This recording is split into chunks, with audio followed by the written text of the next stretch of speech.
and base respectively.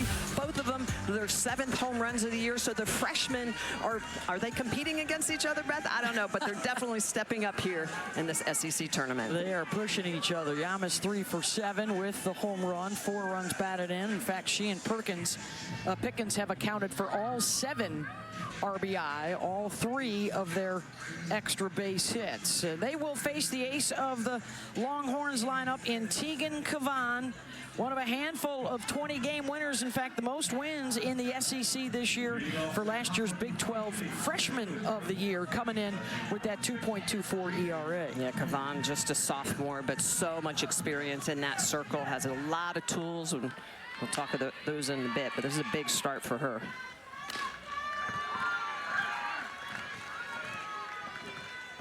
Yeah, Kavan had a decent outing against Kentucky last weekend, trying to come back from a couple of frustrating performances in their losses to Oklahoma. And she will start this out with Jaden Pone, who in conference games only, she was your SEC batting champ. Just 1 for 7 in the first 2 games here, so that average has slipped below 400 for the first time in a while. How about a batting average better in the SEC than overall? You don't see that very often. Just about everybody in their lineup, a recent transfer to Ole Miss to join Jamie Traxel's crew. Jaden in her 2nd year there after starting out at Longwood. Really swung the bat well in the 2nd half of the season. And will need her best today against Kavan. A steady diet of rise balls and drop balls, and she'll split you north and south. 100%. A lot of great variation in her pitches, a lot of good late sharp movement. Full count. Pone fouls that one off. Lost an arm guard in the process. On a steamy evening here in Athens, temperatures above 80 degrees. A little bit of cloud cover will be helpful to all parties on the field and off.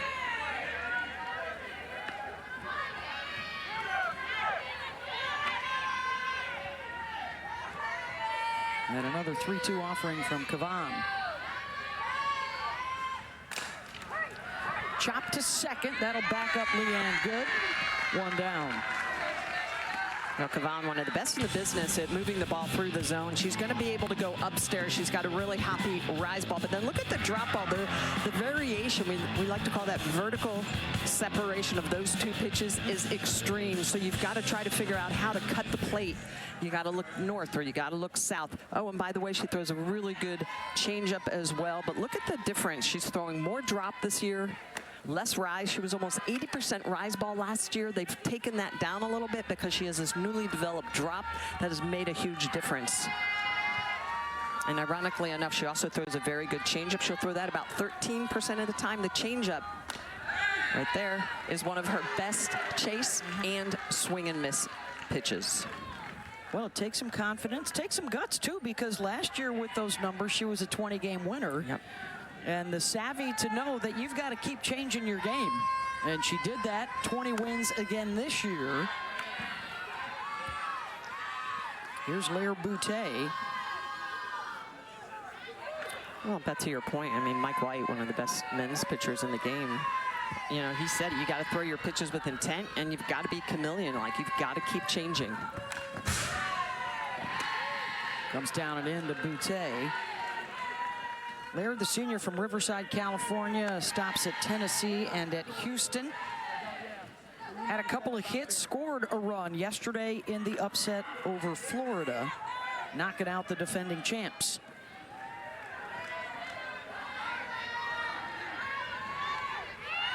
Ole Miss on a mission for a 2nd SEC tournament title.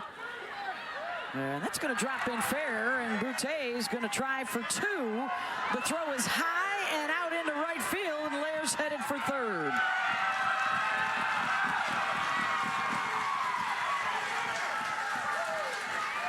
Well, Lair Boutte is going to get a pitch to fall out on the green. Katie Stewart gives a good effort trying to go get that ball from the shortstop position, but this one just has eyeballs and it sees its way down onto the green. And then a little bit of a slow developing play once it hits the ground. So Bute is going to force the issue, make it to second. The overthrow by Katie Bennett allows Lair Bute to get all the way to third. So they're going to give that a hit with an error to Katie Bennett.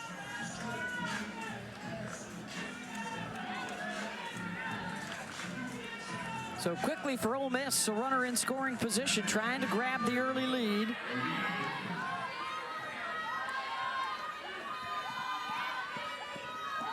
Scored first in both of their games here. Grabbed a 1-0 lead in their opener against Missouri, and that is all they needed. They won it 1-0. And here's Aaliyah Binford.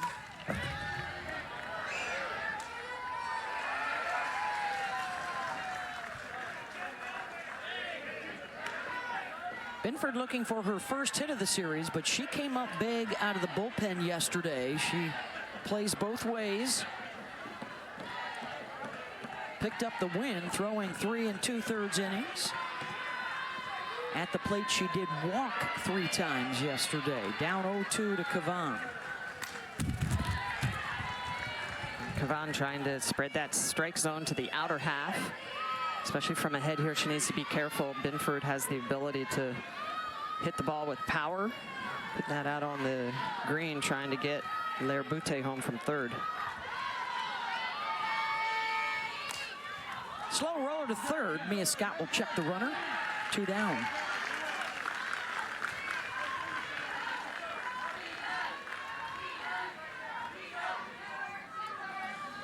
You don't score very many against Texas in the first inning. In fact, the fewest in the league under Mike White, now in his 7th season at Texas. They have played for the national championship twice in the last 3 years. Oklahoma getting in the way both times. This is a Texas program that really just has been well developed. Every part of that program strong. Good arms in the circle. The defense has been the one area that's been a little bit suspect, but they've improved it this year. And of course, the big bats. Move some folks around. Katie Stewart now at short. Leanne Good at second, and Katie Bennett out in left. They just did that in the last month of the season. Well, I think it surprised a lot of people, Beth. Yeah. As Mike White goes out to talk to Kavan. Mike, tremendous success at Oregon, winning Pac-12 championships, going to the Women's College World Series. Last year, the regular season champs in the Big 12, and they were the #1 seed in the NCAA tournament. And it looks, based on how things are playing out right now, that maybe Texas and Florida and Oklahoma might have a shot at Texas A&M. The Aggies have been the #1 RPI for a month now. They are on deck playing next against South Carolina.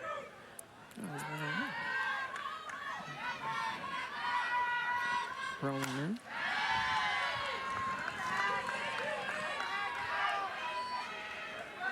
Yamas leads the tournament field. Tied for the lead since Arkansas keeps hitting grand slams. Yeah, she does not get cheated. Yamas has a big swing when she gets it off.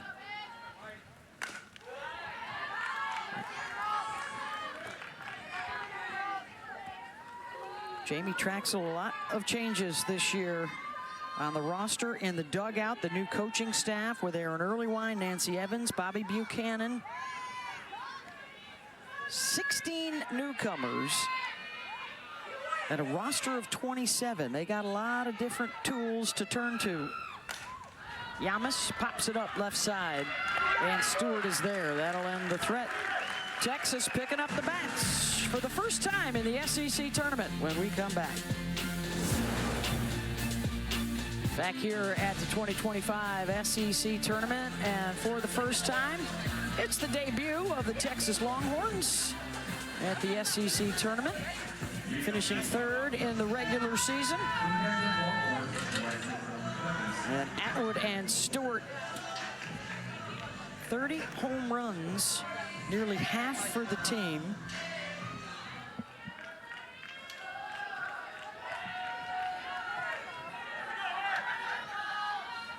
Miley Wachenio getting the start for Ole Miss.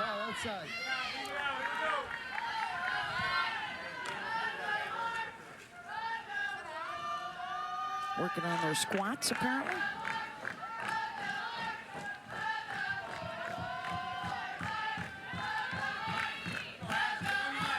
There's Ashton Maloney in the leadoff spot for the Longhorns. Slaps that one foul. Ducking for cover. Ashton out of Liberty, Missouri. An all Big 12 team member last year. She's batting over 400, one of 5 in their lineup.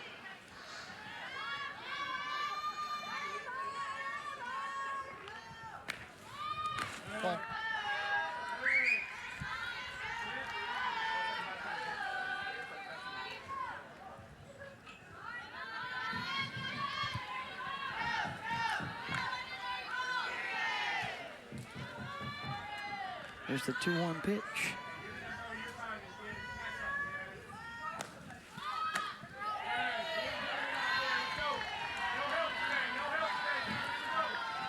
Wachenio, terrific freshman campaign from California, 15-10 with a 3.10 ERA.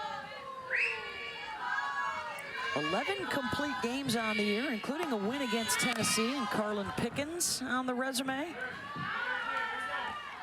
And this is a huge moment for her.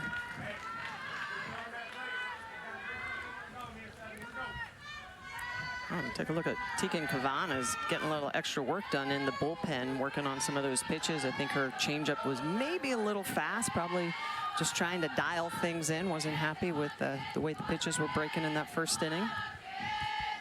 Full count here to Maloney. How often would you do that? Get out in the bullpen during a game? Depending on if it was a long inning to stay warm, absolutely. But yeah, if there's a pitch that I lost my feel of, would definitely go out there, work spins, work on tightening some things up. And, you know, tournaments like this, too, now, granted, we had a set 5 o'clock start time, but sometimes it's tough when you're not 100% sure how much time you're going to have in the pen. Maybe your warm-up is cut short. Maloney draws the walk.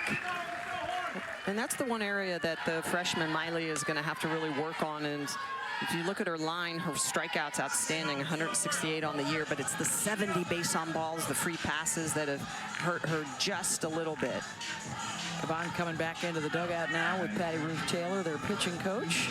Seems to have figured some things out. So here's Caden Henry.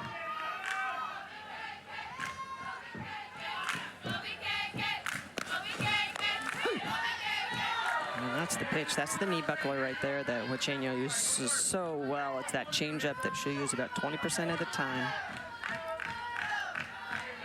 Henry, a really good hitter with runners on base. In fact, over 500 on the season.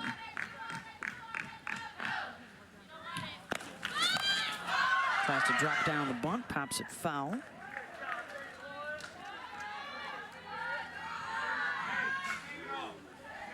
Four sacrifice bunts for her, 22 on the season for Texas. They'll use it if they need it.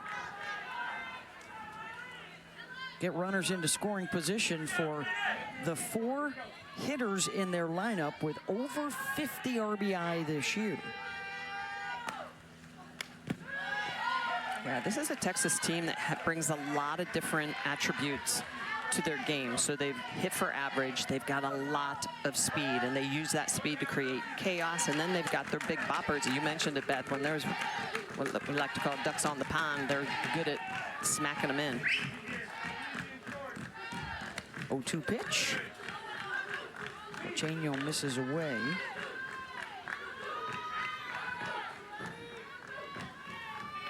The top 6 in this lineup, look at that. Nearly 75% of their runs, their hits, their runs batted in, their home runs. And they do that by getting runners into scoring position, so they steal the bases, but it's also success moving runners well over 500%, and that's really the key, the productive outs. If you're giving up an out, what are you getting? You got to get at least an extra 60 feet. Another 1-2 to Henry. 2-2. Maloney had a big jump from first and then returned. Well, she can do that because Percy Yamas, the first baseman, is way back. I mean, the infield for Ole Miss is just almost out on the grass on that right side. And now she works the count full. We'll take a look, and we talked about the big boppers of Pickens and Yamas. Look at where they're at. They are way, way out. Just expecting some pop off the bat of Henry. Pickens, that short fielder out shallow right center. Full count. 67 miles an hour coming at her. And how about also Henry in this at bat was down 0-2, has battled back into a full count. Can Miley throw a lot of pitches?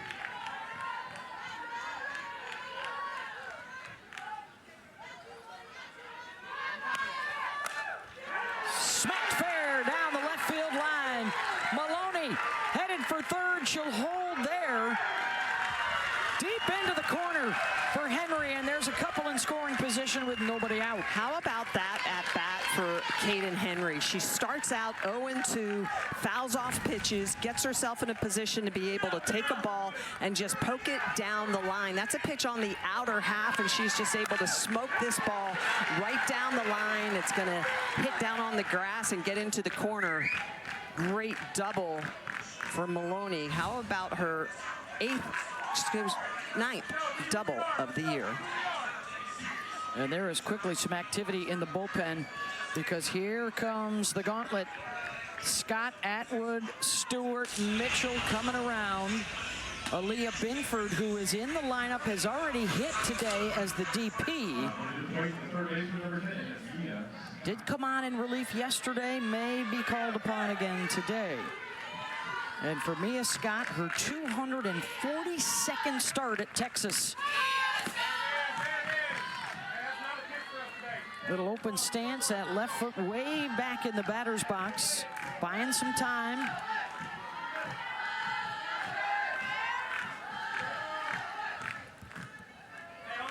.435 on the season, 52 runs batted in. Ball. And 2 ducks on the pond here.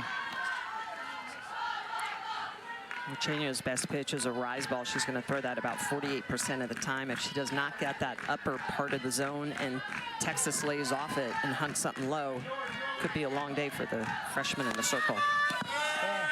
Down in the dirt. Tried the change up there.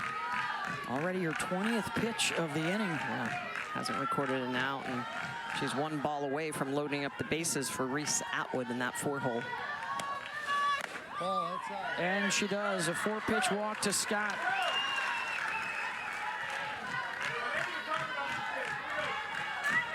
So Reese Atwood is the best RBI producer ever at Texas.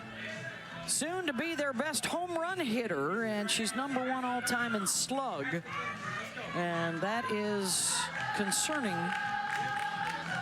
to Nancy Evans, the pitching coach for Ole Miss.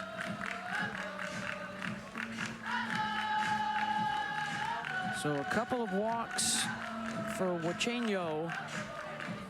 Texas, look at that. They've scored in the first inning in a third of their games this year.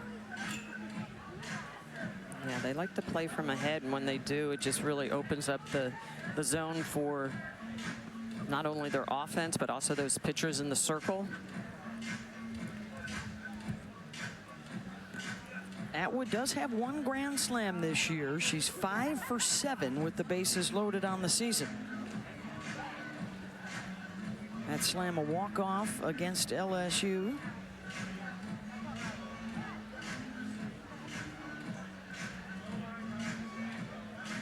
We had a grand slam earlier today Ole Miss, or Arkansas hit one. We had a grand slam yesterday. Arkansas hit one. Reagan Kramer and Bree Ellis.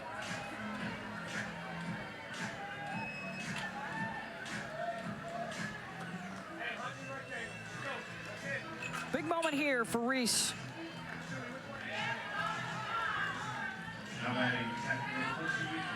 Her last 6 games, she's driven in 6.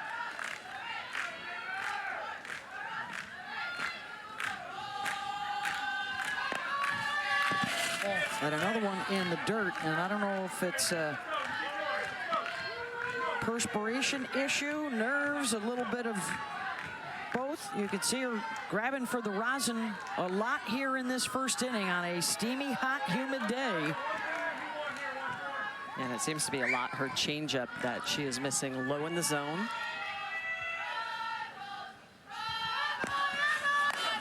Atwood gets a hold of it, but out in front. Foul. Ron Atwood is just so quick with her hands after seeing a first pitch, 54-mile-an-hour changeup in the dirt. That one's at 68 miles an hour at her hands, and she still extends that barrel.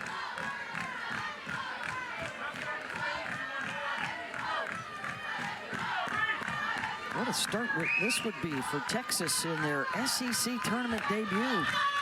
Oh, that's down. That one missed down. Bobby DeMeo behind the plate tonight. Robbie Guest at first. Cam Ellison.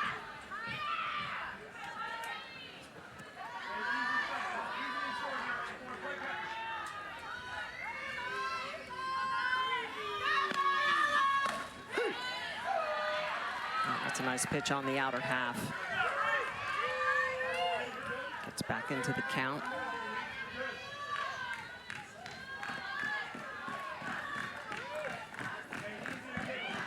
Couple of walks, a Caden Henry double.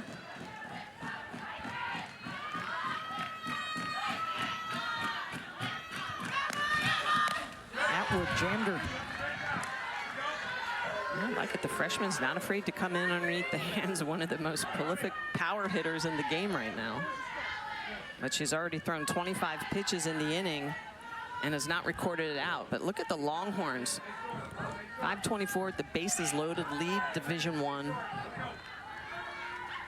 This is a daunting task in front of the freshmen.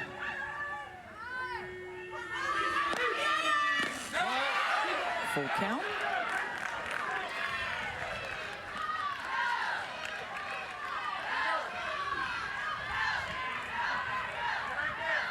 So 3-ball count to the first 4 in the order. Texas seeing a lot of pitches. The All-American on the right, the rookie on the left. Atwood. Another one deep into the Georgia evening. She's aiming for the, that's a pull G down the line there instead of oppo G here at Georgia for you softball fans.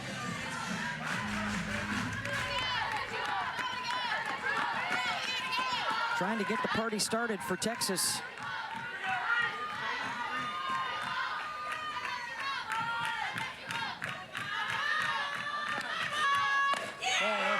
Ball 4, and that'll walk in a run. And that's the 3rd free pass of the inning. Virginia and Ole Miss knowing they need to try to take away that power from Atwood. So immediately going to go to the off-speed pitches. It's down in the dirt. They try to get under the hands. It's a foul ball. They go back to the changeup. They go to the outer half for a strike. Under the hands, trying to jam her up. Continuing with the changeup. Back underneath the hands again. And then Reese Atwood with a really good eye and ability to take the walk. Takes the walk with the bases loaded. Katie Stewart. Boy, that's a good look, though, at Reese Atwood, who, you know, a less mature, a younger Reese would want to swing for the home run. The older Reese willing to take the walk for the good of the team there, especially with Stewart now hitting behind her, who has smashed 13 home runs and is red hot in the last couple of weeks for Texas. Opposite way, and that'll fall in for a base hit. 1 run is in. Here comes another. And a 2-run single for Katie Stewart. And the heart of the order rakes for Texas. Yeah, and how about Katie Stewart's 71st and 72nd RBIs of the year? And it's exactly like you said, Beth, in a position to be able to follow up power with power from Atwood to Stewart. And Stewart's going to attack the first good pitch she sees on the outer half. She goes with it. She doesn't try to pull it, barrels that up. And with the speed on the bases, Henry and Scott easily going to score. 3-zip lead now for Texas. When you're still not out of the woods, because Jolie Mitchell is one of the 3 players in this lineup with double-digit home runs. Texas so strong when they grab that early lead, and they've got one tonight. 3 walks, 2 hits, 3 runs up. And Ole Miss will stick with Miley here. 2 on, and still nobody out with 30 pitches thrown.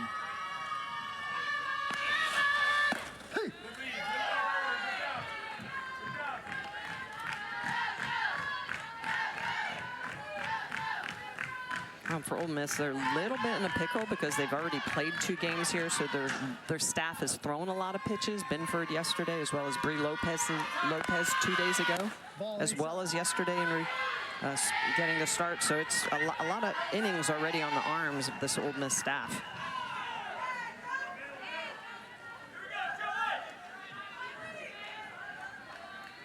Early heat for Ole Miss to deal with. Ball. And for Katie Stewart now, 9 runs batted in her last 6 games. She's 12 for 17 over that stretch.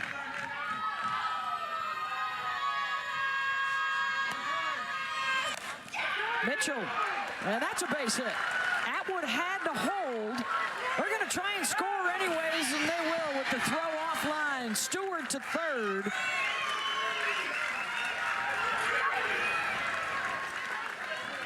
Well, I like that they send Reese Atwood. That's just knowing the arms in the outfield and testing them. Mike White deciding to go ahead and send his junior catcher. He runs well, but a lot of situations that might be a hold because she has to hold when she sees that ball, making sure that it's not going to get caught. And so Reese Atwood coming in to score the 4th run of the game for Texas. 4-0 Horns up early. Runs across for Texas. And so it is 6 batters faced and then a pitching change. All 6 have reached. And now RBIs for Atwood, Stewart, and Mitchell. A couple of them for Stewart. And Aaliyah Binford will appear for the 2nd straight day in relief. Binford threw 3.2 against Florida yesterday, 70 pitches.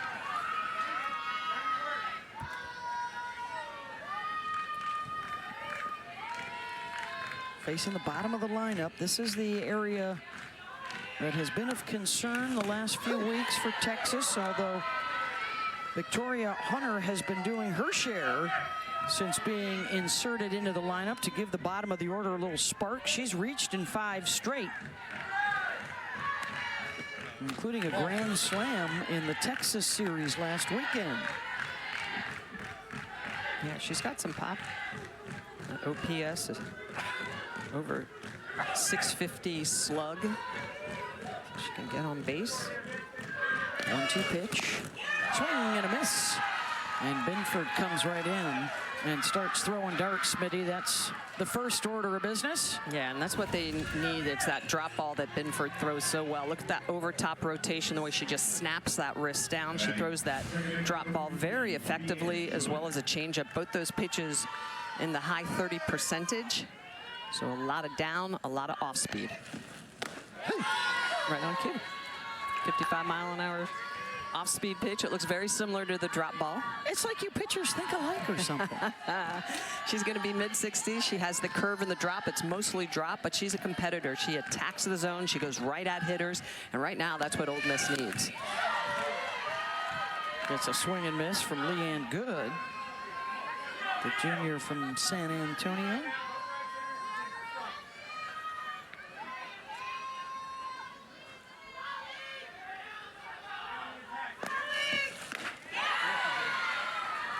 And back-to-back strikeouts, 2 down. Two big strikeouts in a situation with runners on base and in scoring position. Again, go into that drop ball in the outer half, and Good just cannot make up her mind on it, kind of half waves through it. But a lot of good movement on that pitch as she pulls it across her body. That one fell right out of the zone. Here's Katie Bennett. First pitch swinging, ropes it foul.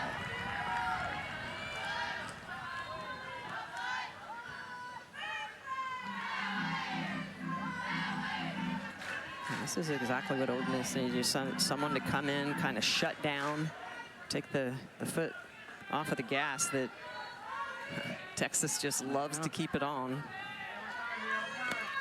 I mean, 7 of the 8 pitches have been strikes.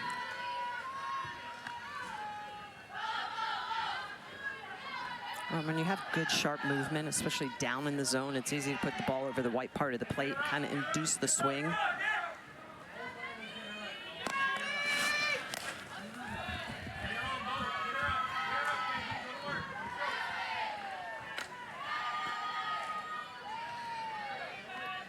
An RBI walk for Atwood, a 2-run single, Katie Stewart, and then the RBI single for Jolie Mitchell. And a fast start, got 2 more chances to score out on the bases.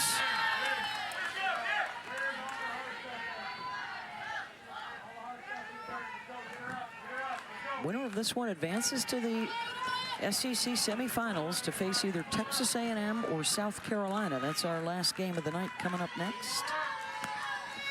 Ball inside. Full count.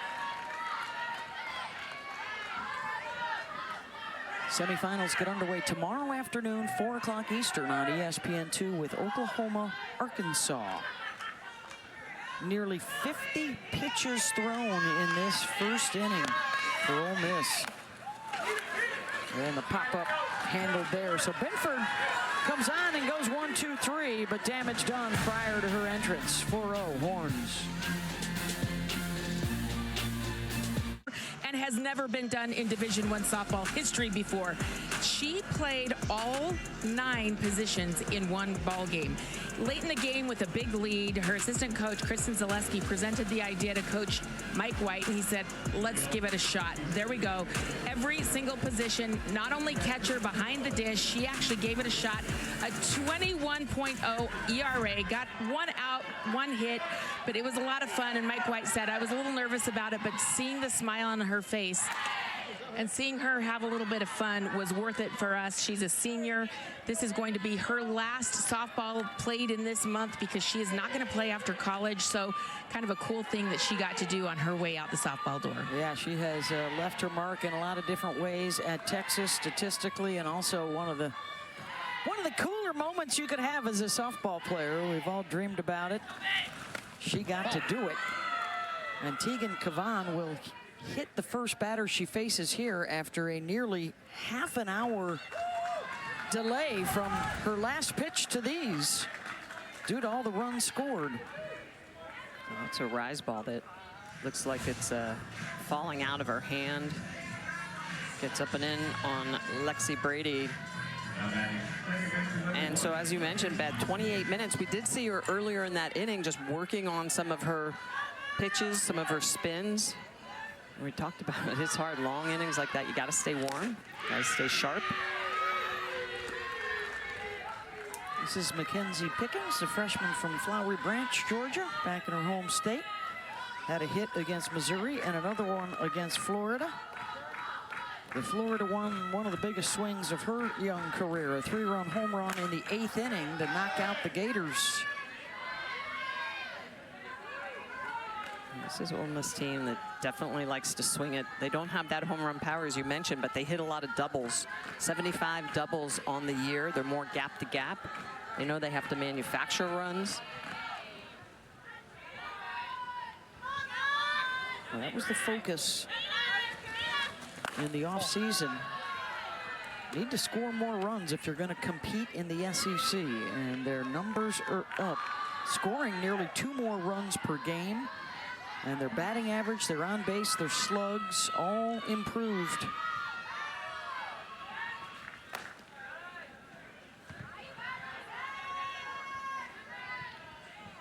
And oh, by the way, flirting with the chance to host in the NCAA tournament. They're on that host bubble. One of their best wins over #1 Tennessee in April. Their first win over a top-ranked team since 2017. Tegan Kavan gets the strikeout, 1 down. Well, and that's the pitch, that 58-mile-an-hour changeup that she throws. Look at the way she's going to come over the top and just snap that out. It doesn't quite have the velocity when she's up at 68 miles an hour on the drop ball, but it's that identical over-the-top rotation that really fools the hitters. Big first out for Kavan. What you got for us, Holly Rowe? Well, Tegan Kavan started the year really great last year, 20-3 as a freshman, Big 12 Freshman of the Year. This year's been more of a challenge. People know her. They've scouted her better. Coach White said this week they really worked on her pitch location. She's trying to change up her patterns and her spin, make her spins a little tighter.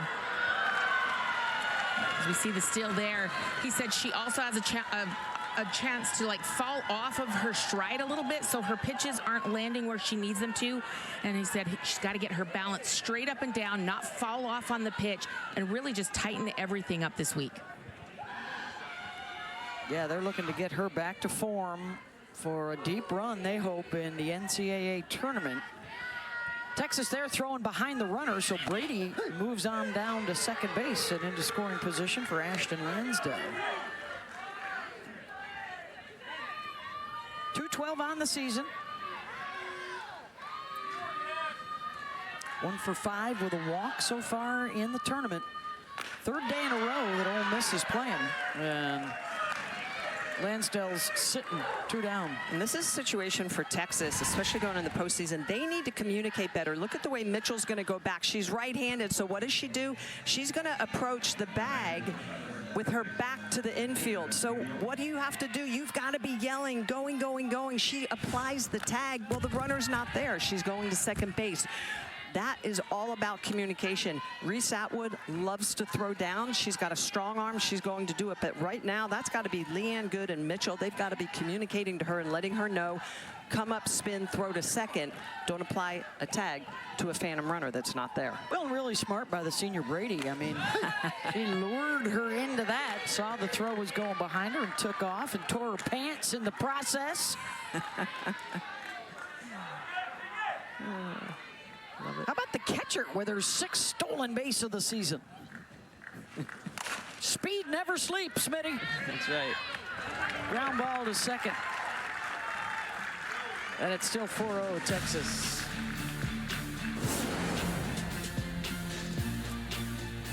Those 4 teams to try and win their first SEC title. Arkansas has one from a few years back, but no go yet for A&M.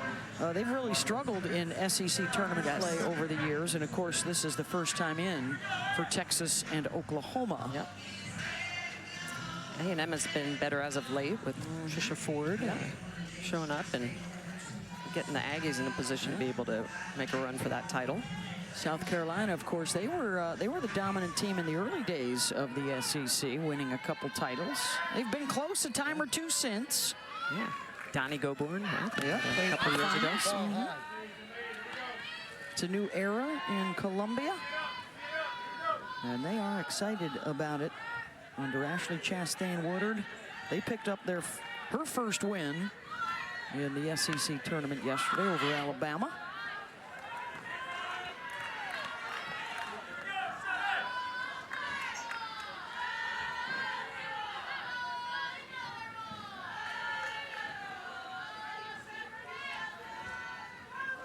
Maloney showing a little bit of the sneaky bunt.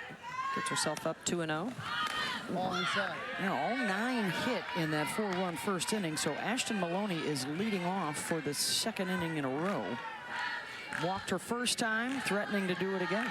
And Bidford, the transfer over from Baylor, this is a Texas program that knows this arm very well, having played in the past. taking on 3-0.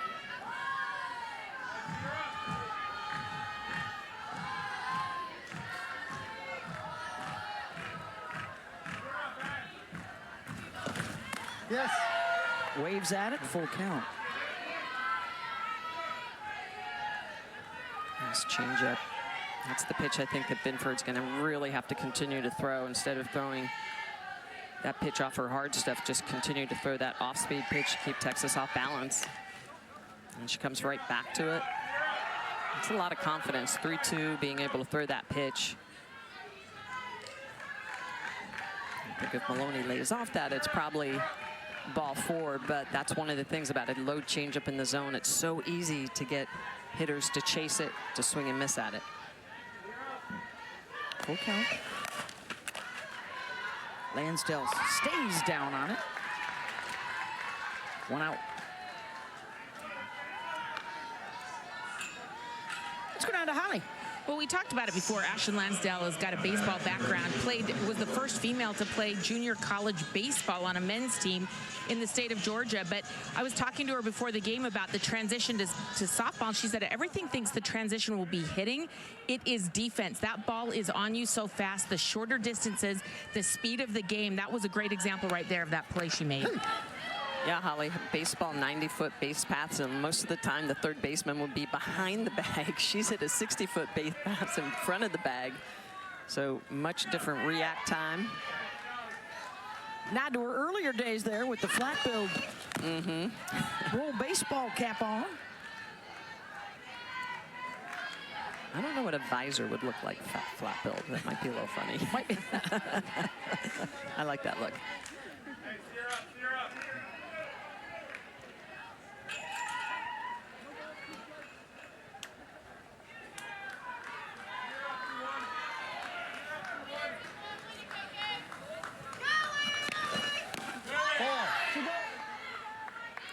One and two to Caden Henry. Started 0-2 in her first at-bat and then got to 3-2 and drilled a double deep down the left field corner.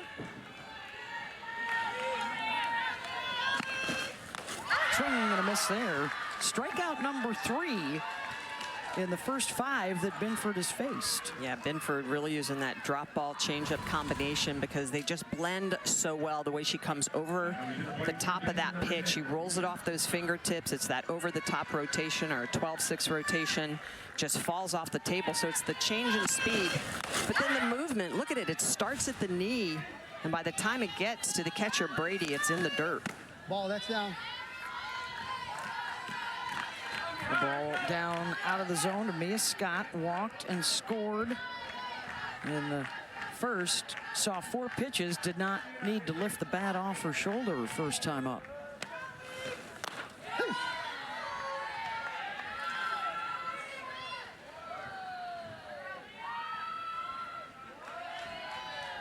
Mia has hit in 14 of her last 15 for Texas. Number 2 all-time in hits and batting average. Looking to drop that one into shallow center and does. So now a hit in 15 of 16 for Scott and a 2-out base runner. And that's always a little bit of the conundrum for a defense going up against Texas is they have power, so you play them deep, and then the pitcher fools the hitter, and you get the miss hit, but then it dumps in front of your outfield. So that's a ball, though, that just is going to die, get down onto the grass. But the key is that Scott continues her swing through that pitch, and that's what allows it to get beyond the infield and down onto the green. Reese Atwood comes to the plate with a base runner. She walked with the bases loaded in the first. Her 69th RBI of the season. It's going to be fun watching her and Stewart battle it out down the stretch here. They're just 1 RBI, 2 RBIs apart now in the race for the team lead.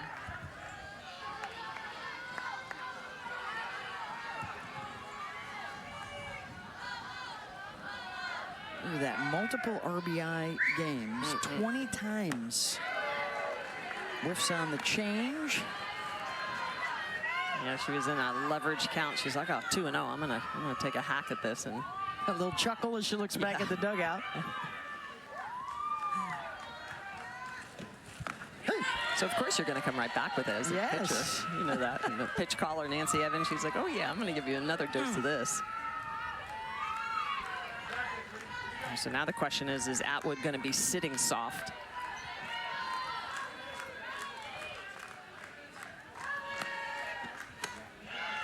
Here's the fun, crazy stat of the day. Nancy Evans, as a pitcher at Arizona, was 124 wins and 8 losses. That is it. That is the best win percentage in the history of the game, 94%. Atwood elevates out to center, and Malvin is under it. 4-0 Texas. Holly's got Jamie Trexel when we come back. First time through the lineup, 9-1-2, coming around again. Kavan with a couple of strikeouts. Runners in scoring position in each of the first 2 innings for Ole Miss. 4 straight trips to the NCAA tournament under Jamie Trexel, 8 consecutive as a program, and the shift is on defensively for Texas. Yeah, you can see, look at the way they've got everybody over here. Nobody over there. Nobody over there. So right field is wide open for Taylor Malvin. I'm guessing Kavan isn't going to throw her anything inside. No.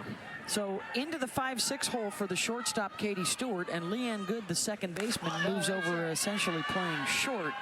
And Mia Scott is almost towing the third baseline.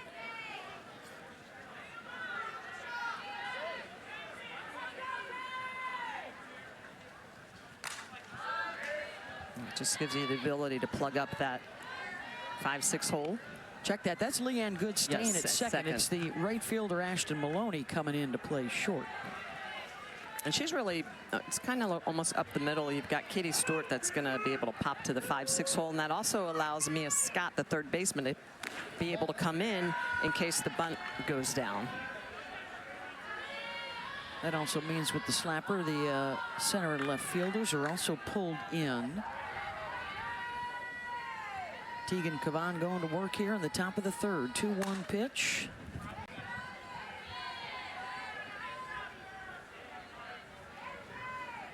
Trying to get back to that rise ball, get underneath that pitch. Typically, it's her best moving pitch. Throws it about 54% of the time. One of the things Coach talked about is throwing every pitch with good intent, staying balanced, so she's not falling off to the side. Atwood will let that trickle foul. One of the things that Mike White has talked about is keeping Tegan fresh. You know, a lot of times, you know, strikeout pitchers, you like that K in the scorebook, but getting some ground outs on 1 or 2 pitches isn't necessarily a bad thing. She has had over 100 pitches in game 1s of 4 of their last 6 SEC series, and that has spelled trouble in a game 3 in certain situations. So they want to keep her fresh. You know, you win a regional by going 3-0. You can win a super regional by going 2-0. You can win a World Series by going 5-0. And if you can keep your ace healthy and fresh, you don't have to rely so much on that bullpen as Kavan gets the strikeout, her third. Yeah, and this one is the rise ball, and you can see the way she's really going to get under this pitch, and it's almost like a release down by the knee, and the lower you release this, the more room the ball has to move up through the zone, and it also fools the batter's eye. So that's really what you're looking for with a good late sharp breaking rise ball. They'll go back to their regular alignment defensively for Jaden Pone at the top of the order. Grounded to second her first time up.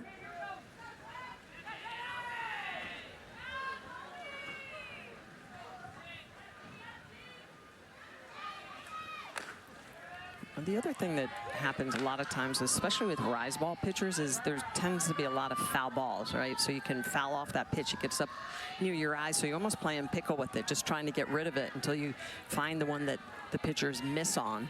that also adds to that pitch count. And Kavan does have that good drop ball. We showed that earlier in that scouting report that shows how she really has that good vertical separation of those two pitches. But I think her comfort zone, just based on her body angle, is a little bit more back, a little more under, and it is that rise ball. And that pitch there, I think that's what she was working on. That's her changeup. That is too fast. It's elevated. And that tells me that she's hanging on to that pitch a little bit too long. Count goes to 3-0. For you kids out there under the age of 40 that don't know what pickle is, that's a game we used to play. There used to be, remember, no pickle signs around the infield. So you wouldn't hit it into the fence. Yes, it was a good game that we used to play to work on your hitting in a confined space. I get the ground out there. Holly? Well, speaking of pickle, how about cat and mouse game right now? Nice. Aaron Earlywine, an assistant coach for Ole Miss, is at third base right now, and you can see him intently staring into the glove of Tegan Kavan, trying to pick her pitches, pick her grips. Mike White knows this. He actually played fast-pitch softball for Team USA, I think with Aaron Earlywine when he was a youngster. And so you see Tegan really staying in her glove. She is not showing anything on that side. I don't know if that's a factor of what you're talking about, Michelle, just staying in the glove a little bit longer, but just something for you to keep your eyes on and consider today. Well, staying in the glove a little bit longer, but it also has to do with the grips, right? So he's looking for a grip, he's looking for a knuckle, a circle chain, anything that's going to show that you're taking a little bit of velocity off of that pitch. And so he looks for that, then you give a sign, let your batter know it's coming a little bit soft or slow. You got scouting reports for pitchers, hitters. Now you got scouting reports for assistant coaches. That's right. Tendencies. Well, and to Holly's point, you know, I played 16 years professional in Japan, and what I did, so you can see the way she's going to roll the glove now off to the side when she comes, so that she's keeping that hand hidden. I actually just learned to throw all my pitches off the same grip, because then it didn't matter if they saw my grip, because. And so what does that put the emphasis on? Your wrist?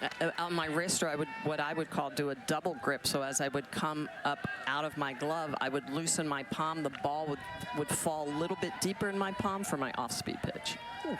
So it was, you could. That is advanced. That is not 101. That's like senior year. That is pretty remarkable. Off the glove of Stewart, and the error at short has Lair Boutte on base for the second time. Second error of the game by this Texas defense. It had been cleaning things up defensively, but this is a ball that Katie Stewart needs to go get, and you can see the way she kind of lets the ball play her with that hop. Again, has just recently moved to that shortstop position. Oh, okay, and it's not going to be an error. They're going to call that a hit, I think. Well, the scoreboard has put it up already as an error, but the official score is saying single. The booth is saying error. Yeah. I think Katie. 3 votes for error on that. Yeah. And the truck agrees. But the truck agrees too. Okay, good. So, and I think Katie would probably agree. She knows she can make that play.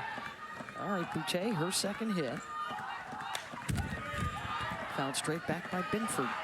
Grounded out to third base, her first time up. Ole Miss trying to get something cracking against Kavan. Down 4-0, the 4-run first inning for Texas when they sent all 9 to the plate.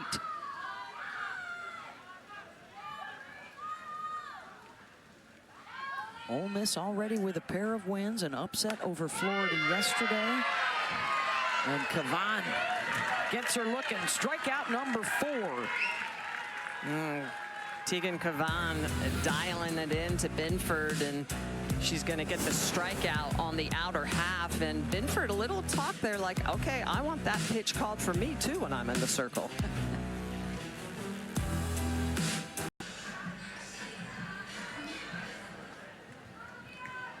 A 4-run first inning off of the freshman Miley Wachenio, and Aaliyah Binford has been solid in relief since. Facing 5, 6, and 7. Here's Katie Stewart.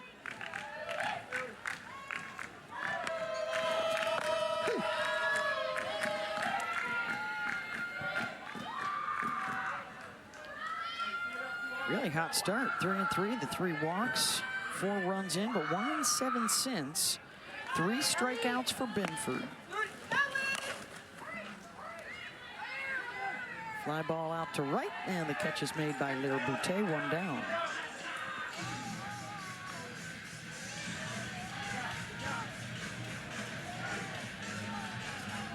Now batting for section number 9, Ruby Mitchell.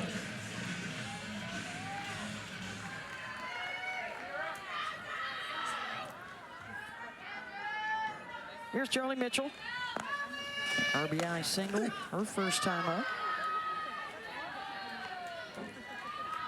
Binford's been good since she came into the game. I mean, 3 strikeouts. She's attacking the zone, working from ahead, going right back to that spot on the outer half where she just got rung up on.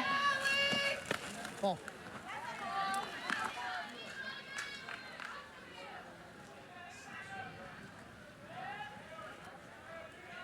Good split.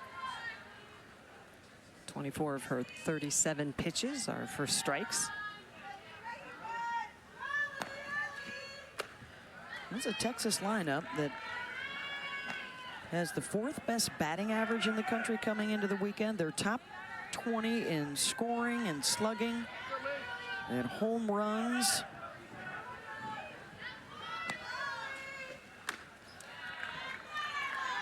And with the 4 runs on the board, it's now a school record 86 straight games that they have scored at least a run.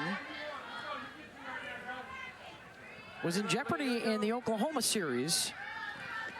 Victoria Hunter, who is the on-deck batter, hit a late home run to keep the streak alive. They dropped all 3 in Norman and then went back home and swept Kentucky last weekend to get a little boost coming into the postseason. Well, Coach White talked a little bit about that series with Oklahoma. He's like, hey, if we had taken at least one of those games, we probably would have at least been tied potentially for that regular season share with the. So that's Jamie Traxel out there with Brie Lopez, who has already appeared twice in this tournament, having a conversation as Mitchell draws the walk.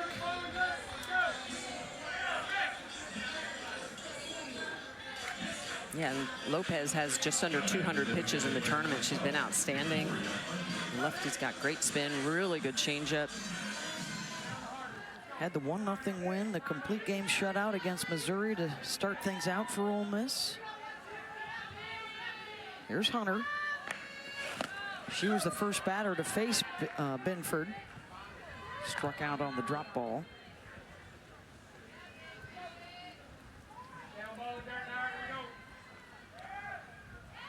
They actually dropped a couple spots in the RPI.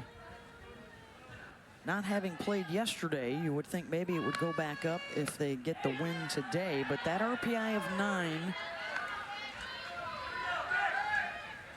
means they are squarely on that host bubble. They have a KPI of 8. That's another piece of criteria for the selection committee. Hunter fouls off the change. Going to be some interesting conversations. There's going to be a lot of SEC teams that will be top 8 seeds. It may just be a matter of which ones. The 15 wins against top 25 RPI is really good. Well, it's interesting because I think a lot of people would be surprised if they were not in that top 8. Yep. I mean, certainly a team that's been in and out of the rankings as the #1 ranked team in the country. It'd be interesting. Got to watch the selection show to see where everybody's going. 2 hours of coverage for you Sunday night, starting at 7 Eastern on ESPN2. Who's in, who's out, who gets to play at home? Of course, the other elephant in the room is, what does the selection committee do with Jordy Ball in Nebraska and with Nigeri Kennedy and Texas Tech? Because there are a lot of teams that will be hosting that do not want to see those two come to town for the regional weekend. Definitely. Ground ball to short. They'll get the lead runner at second. Both of those pitchers were winners today in their respective tournaments. Of course, Jordy Ball's flirting with that 2020 season. 20 wins and 20 home runs. She's the 2-time national champ at Oklahoma, now at Nebraska.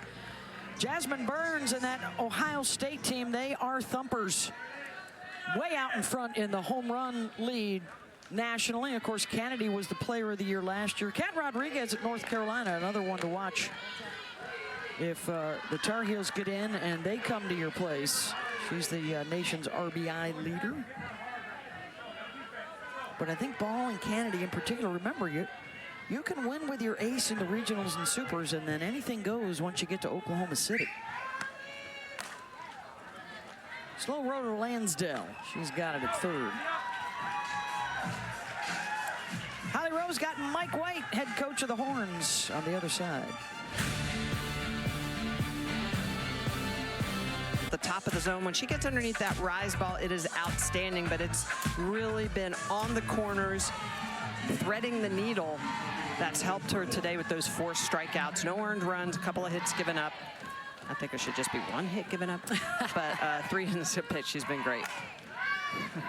First pitch swinging fouled away by Percy Yamas, then Lexi Brady and Mackenzie Pickens. Percy's been their big hitter through the first couple of games of this tournament. Popped up to short her first time up tonight. Drove in their only run in a 1-0 win Tuesday, and then the 3-run home run yesterday, and that's going to drop in for an infield hit. Yeah, that is like no man's land, no woman's land on the infield. When you can just plunk it over the pitcher's head, there's no way your middles are going to get to that. I mean, the only way that this ball is caught is if Kavan drop steps and catches it over her shoulder, but there's no way that anyone is going to get to that ball. Looks like a pinch runner's going to come on. Yamas can re-enter. So Yamas has shown that she can hit the ball 250 feet, or she can hit it 47 feet and still get a base hit.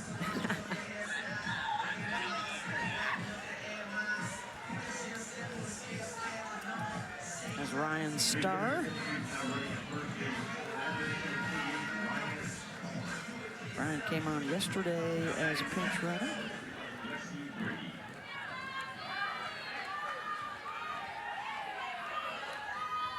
Lexi Brady looking for something to energize this offense. Brady didn't like that call.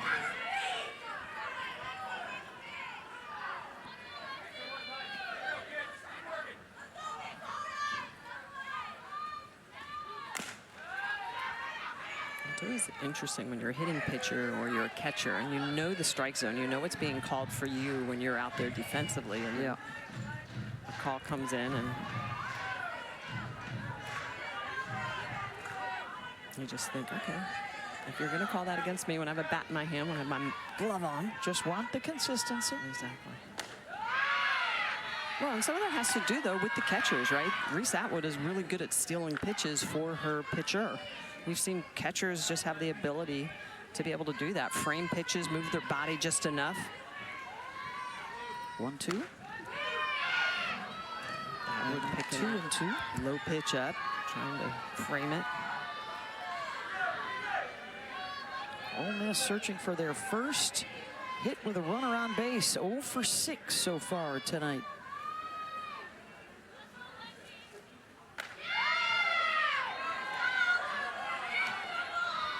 Full count. And so this is interesting. Here's another shift, but now there's no second baseman. They still have all their outfielders, but everybody is on the left side of the infield.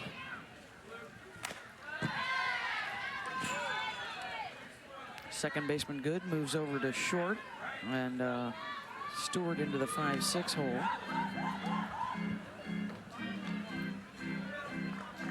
Yeah, I like this because even if Brady does hit that ball through the second base position, you've still got Maloney out in right field that'll just field it as a long ground ball. Out in front, and the strikeout, number 5 for Kavan. Holly? Well, you're talking about what a great receiver Reese Atwood is behind the dish, and she actually studies this as a craft. She studies a lot of MLB catchers. Aubrey Monroe is someone that she would study her film catching from Florida, and she is really trying to be good at this craft, not just as a hitter, but really behind the dish. She's got an art to what she does. Yeah, Holly, and I can tell you that it makes a profound difference. I've always said that a good catcher will make a great pitcher. You never see elite pitchers throwing to catchers that don't help them be even better. I was blessed to have amazing catchers in my career. Just makes such a difference. And look at the snap throw down to first. Aubrey Monroe, a member of the U.S. Olympic team in Japan.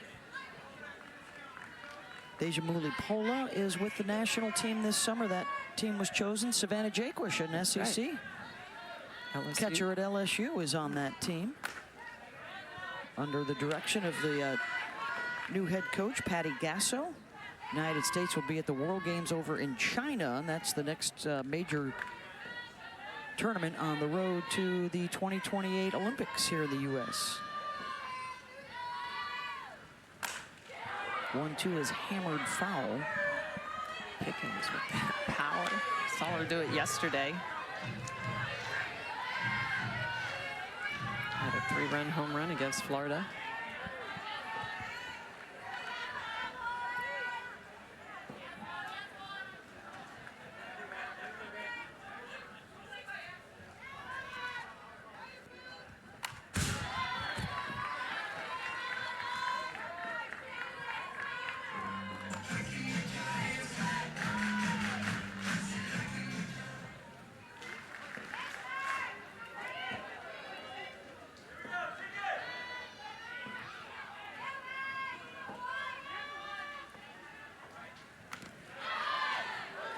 Foul tip. Ole Miss has had a runner on base each inning. But not much movement once they're aboard. Yeah, that's one of the things that Tegan Kavan does so well, is she can get into shutdown mode and you might get on base, but it's really hard to advance and then even harder to score. 1-2 pitch. Wild pitch from Kavan. Now a runner in scoring position as Starr moves over.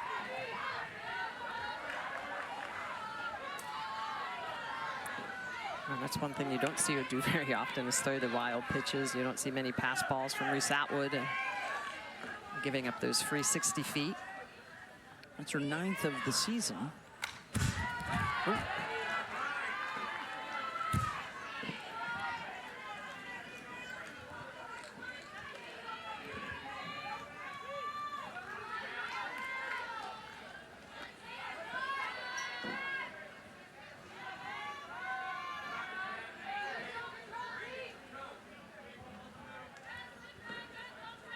2-2 pitch. Another foul ball. Just allowing us to enjoy what gets my vote for the best uniform head-to-head of this SEC tournament. The Ole Miss Blues, the beautiful cream pinstripes for Texas.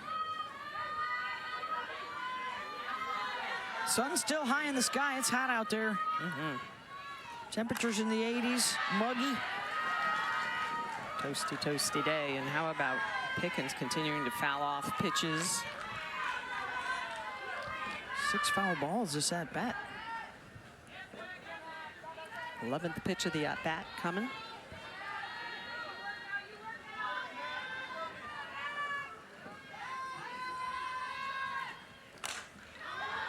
This one may be playable, and on the run to make the catch is Maloney. The throw into Scott, and diving in safely is Starr. So a runner at third with 2 down on the tag. Really good job by Ashley Maloney out in right field. She had to go a long way to make that catch. And I'm sure Kavan is like, thank you very much, so we can retire Pickens.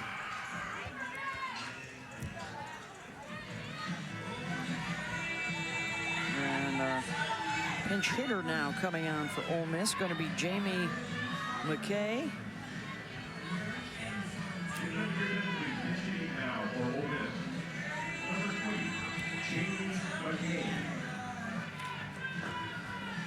She'll hit in the 7th spot for Ashton Lansdale. 270 on the season, couple of home runs, 9 runs batted in.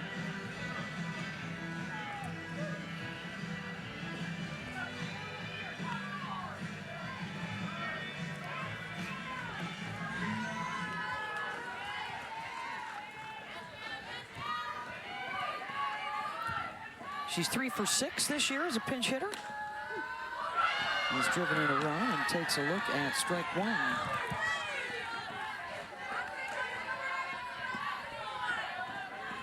All 7 of their runs in this tournament have been scored with 2 outs. Rise at the eyes, 0-2. Man, that was a hefty swing.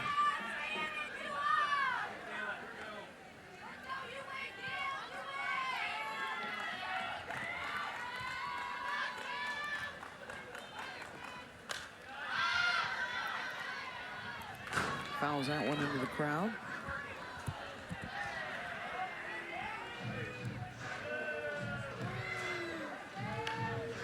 Hotty Toddy looking for a hit with a runner on base. 0 for 8 so far.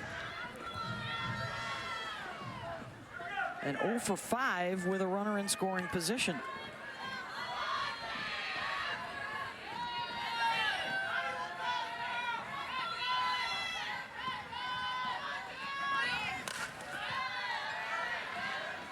Another chance for the fans. Where's Faith Ramirez with a glove today? Well, it's interesting because the pinch hitter, McKay, watch where her hands are at. She's got her hands really high, expecting that rise ball. I'm actually surprised that Kavan is not using her drop ball more in this game. That's a great separation between those 2 pitches, but look where those hands are, well above her shoulder. All the little cues you look for, right?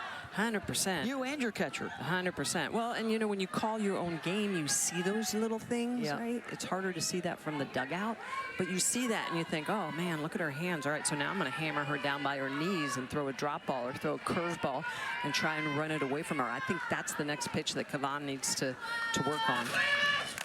Does try to go away from her, and she goes with it for a base hit, and a run scores. Nice work by McKay, cold off the bench to get a run in.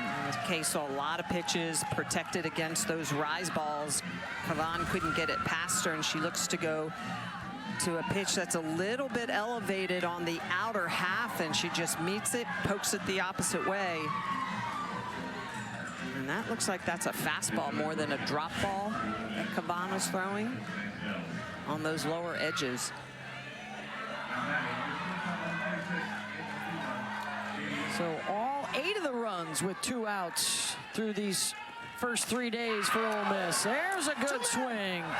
And back on the track, room for Henry to run it down. But a run in, 4-1, Texas to the bottom of the 4th. 9 of the top 16. Pretty amazing. I mean, it has been a juggernaut of conference this year. Anyone could beat anyone. I mean, and even Missouri, who obviously does not qualify because they're below 500, and they played the #1 team 3 weeks in a row. They beat Oklahoma, gave them their first SEC loss. Yeah, they're out. 14 of the 15, though, will be in for the SEC. And they'll have to go to 14 different places, by the way. That's one of the pieces of the bracketing process, that you keep them separated, but there may be several head-to-heads in a super regional. And it remains to be seen how it breaks down, what the committee thinks. Obviously, the regular season quite often plays a bigger role than the conference tournaments, as Katie Bennett drives one back up the middle. But you think of Ole Miss, 2017, they played their way into a top 16 seed with their performance at the SEC tournament that year. I think these late performances, you know, in the season, you play well, you get rewarded. Yeah. Well, one of those teams on the list, UCLA, has been a little shaky of late. We'll see if that impacts what they've done. They finished second behind Oregon in the Big Ten this year.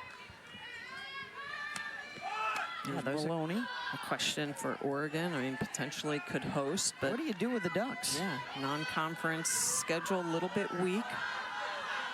They only have 5 wins against the top 25, but all of them are against the top 10.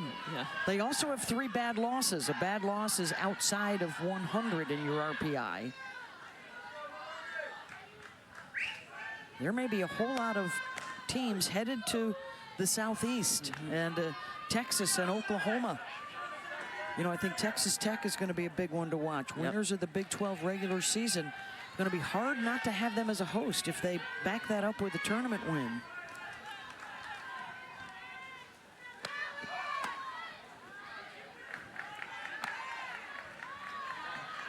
Another team I think that's interesting as well is Clemson. They've played very well. That's a program that's made some great strides. Their RPI is 13. Of course, Stanford is 14, but they cannot host due to a conflict with their field/stadium. Although Stanford is 2-7 against the top 25, I don't know if their resume is going to be good enough. It may be just as easy for the committee to not seed them, and they'd be on the road anyway. And they lost 7-0 to Duke today in the ACC tournament, so that, yeah, that's not a good look. No, squelches their opportunity to pick up big wins. Virginia Tech is another one that the committee has to take a close look at. Their KPI is 12. They have 5 big wins, but 3 of them are against the same team, Stanford. So there's all kinds of different criteria to look at. Right back to the pitcher, and Maloney able to advance the runner at least. Bennett over to second, 1 down. It's a good job by Binford to be able to get an out, because her first intuition was to go to second. Her feet were set to go to second, and she's like seeing that Bennett was running on the play, and she knew she wasn't going to have this. So look at the way she gets this ball. She's thinking, all right, I'm going to go to second. And then she's like, oh, dear Lord, she's almost to second base already. So she flips it over to first base to Yamas and gets the out. So important to be able to be a good fielding pitcher to be able to help yourself out. Because of that big first inning when all 9 Longhorns took swings, this is already the 3rd time through in just 4 innings for the top of this order. Henry a double, scored a run, and then Binford struck her out.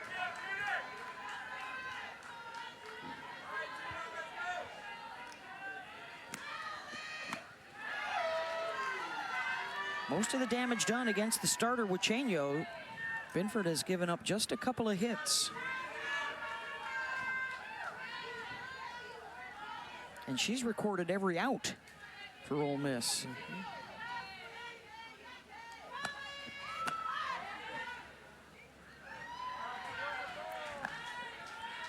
Trying to put the bunt down, pull those corners in. Left side is really deep for Ole Miss, and will be deeper now that it's 0-2.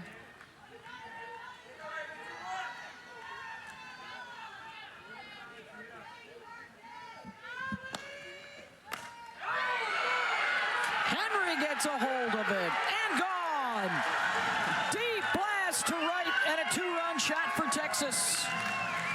Wow, 0-2, previous pitch. She tries to sneak a bunt, and then she goes yard.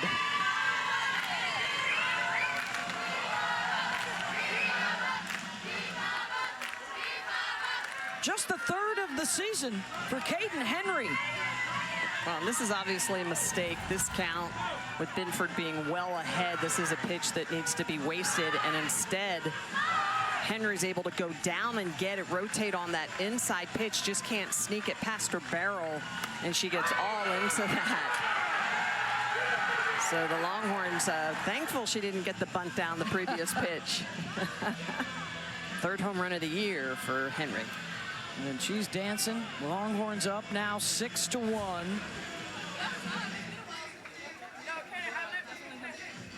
And here come those big hitters again.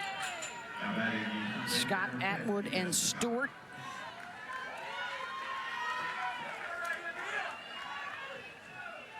Mia has reached twice with a walk and a single.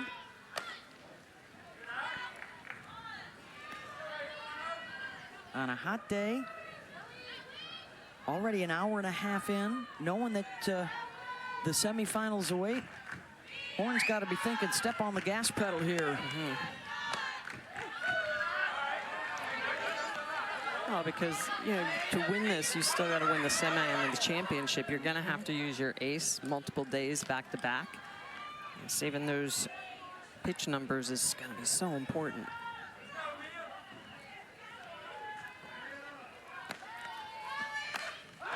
opposite way. And that'll reach the warning track. The bounce off the wall. And into second for Mia Scott. So second time through this Texas team, making some good adjustments off of Aaliyah Binford, looking for pitches that they can drive. Mia Scott's going to get a pitch that she can handle on the outer half. The drop ball's just a little bit too elevated. And so she's going to get all into that. How about the 14th double of the year for Mia Scott? Continuing this rally here in the fourth inning. Too shy of Janae Jefferson, another member of the U.S. national team, the Texas grad.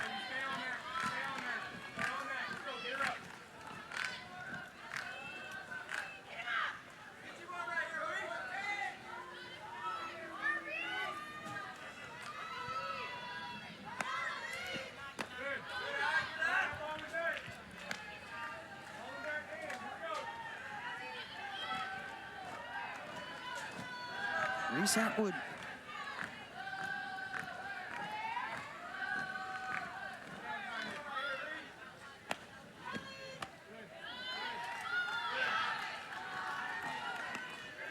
Three and 0.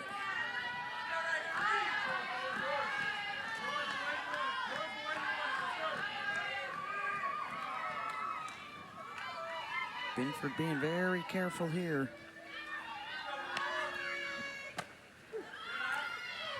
And for a strike.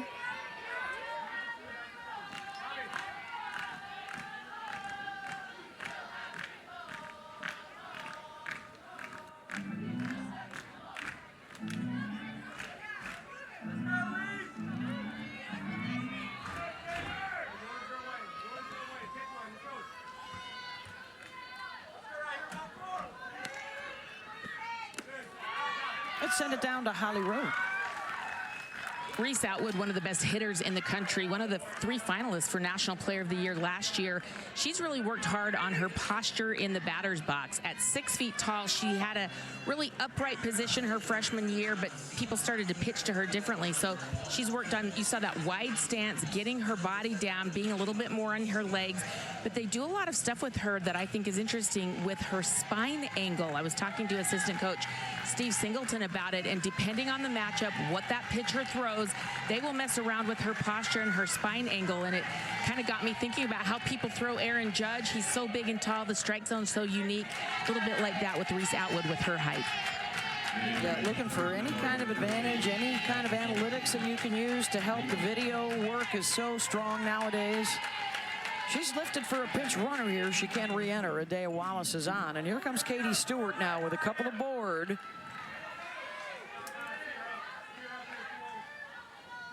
Two-run single in the first. Out to center. Runners will hold. 2 down. Well, and all those things matter, like Holly was saying. I mean, we talked about the hands earlier for some of the Ole Miss, hitters going up against Kavan's rise ball. I mean, if you're upright or if you're a little bit lower, your hip angle, knees, all of that is adjusting your strike zone and really the way that you put yourself in a position to get that barreled ball. Jolie Mitchell, RBI single in the first.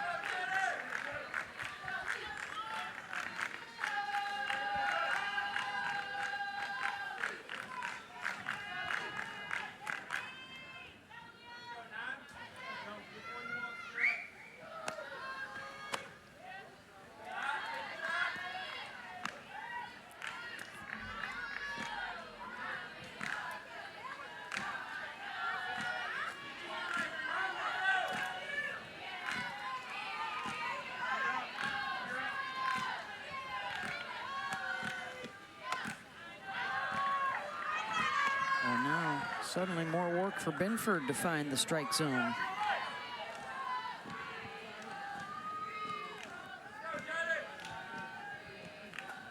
"24 pitches in the inning. The 2-run home run for Caden Henry. And her second walk to load the bases in this inning. Yeah, second in the inning, third of the game for her, 6th of the game for the Ole Miss pitching staff. They had those 3 walks in the first inning. All of them came around to score. With these big bats, you don't need to help them. No. And now Texas is right up against that run rule situation and really force Ole Miss's hand in the next inning. And Hunter grounds to third, and that'll take care of that.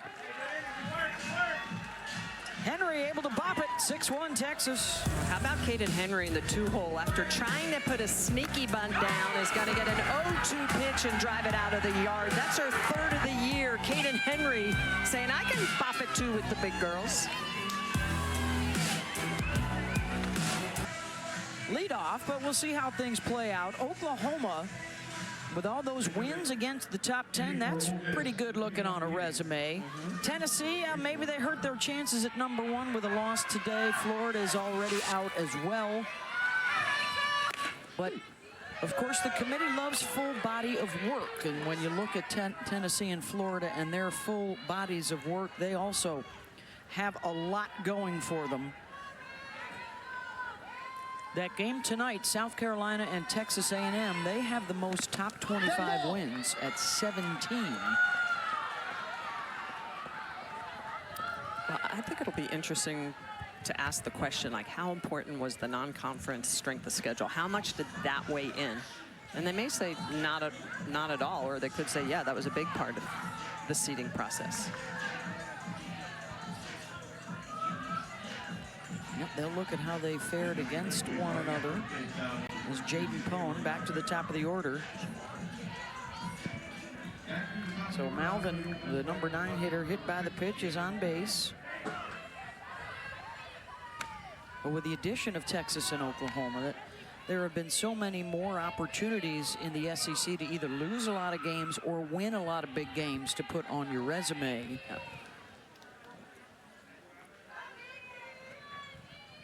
They have great home atmospheres at Texas and Oklahoma. It has been an adjustment. The coaches admitted, hey, playing on the road in the SEC with big crowds and hostile environments every week, it's been an adjustment. Yeah. Well, they've said specifically after they went into Tuscaloosa and at Alabama, they said, now we know what it's like. Oklahoma, yeah. Yeah, Oklahoma said, now we know what it's like when teams come play us at Love's Field. Well, Oklahoma, your regular season champs, and now both playing in their first SEC tournament. They've played for the national championship twice in 3 years. And here comes Ole Miss after giving up the home run in the bottom of the 4th. They're trying to rally back here. And the second base hit of the tournament for Pone. You got 2 on with nobody out. And getting after Kavan a bit. Pone has done such a good job for Ole Miss in that leadoff position. Kavan get a little bit of a talk. Looks like Lale Gutierrez out in that bullpen. We had 5 really good pitchers last year. Of course, lost Estelle Check to graduation, but 4 really good ones still available.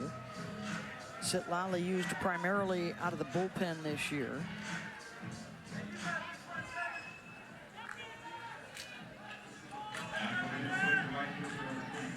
Mac Morgan, Cam Salmon, the others. good freshman. Salmon hasn't had a ton of opportunities, but very good pitcher. Foul ball there, Boutte. Could be some intrigue tomorrow if Mac Morgan pitches for Texas against her old team, her old coach at Arizona State. Now Tricia Ford at A&M. Of course, Ole Miss and South Carolina have something to say about that.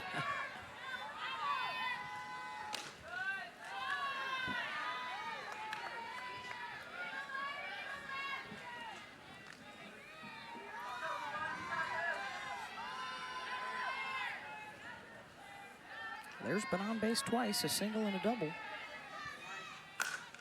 And Boutte gets a hold of one. Rocks that to the gap in right center. 1 run is in. Malvin scores. 2 in scoring position with nobody out.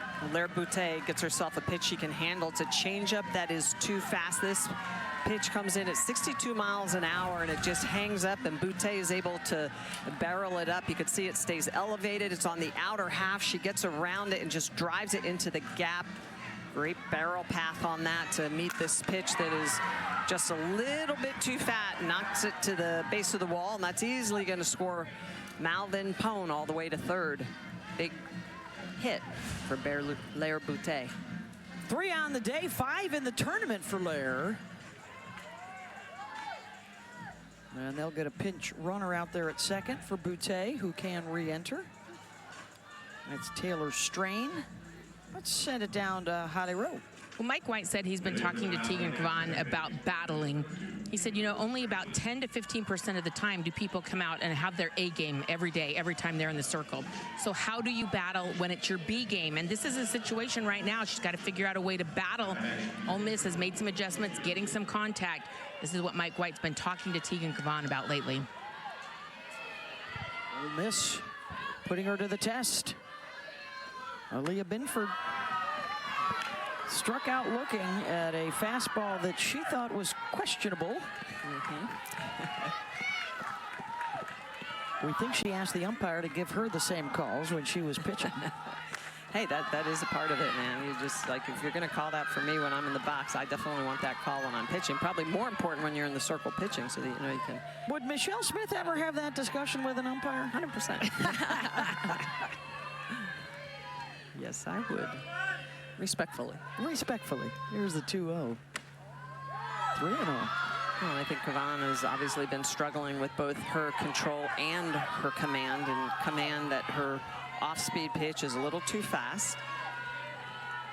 Her drop has disappeared. I don't understand why they're not throwing it more. And a walk on 4 pitches. So for the first time, they have back-to-back hits, and now the second free pass of the inning. The bases are loaded, and the tying run to the plate, it's their home run hitting Percy Yamas, who had a 3-run blast yesterday.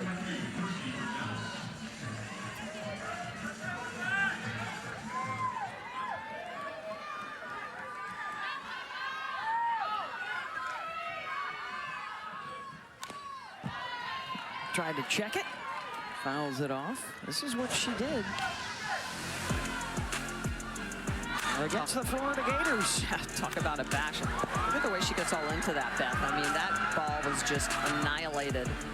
Rise ball in the outer half. I mean, we know she can go up and get a rise. And that'll squirt through. Base hit. Scores another run. As Pone comes home, it's 6-3.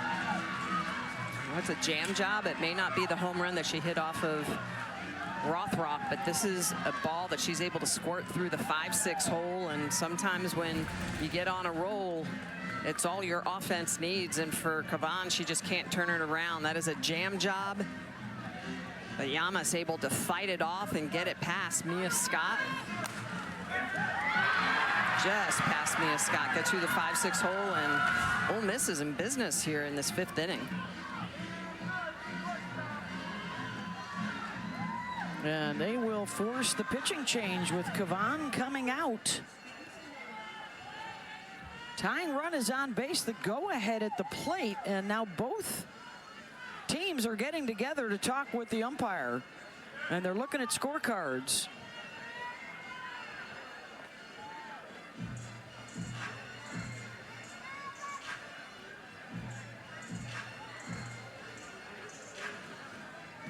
And Texas thinks they may have found a discrepancy.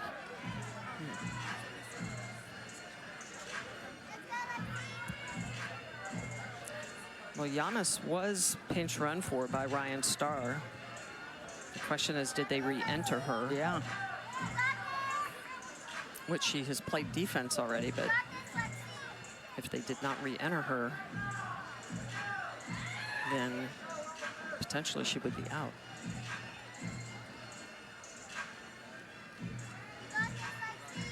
And now the Ole Miss coach is talking. That's a current head coach and a former head coach.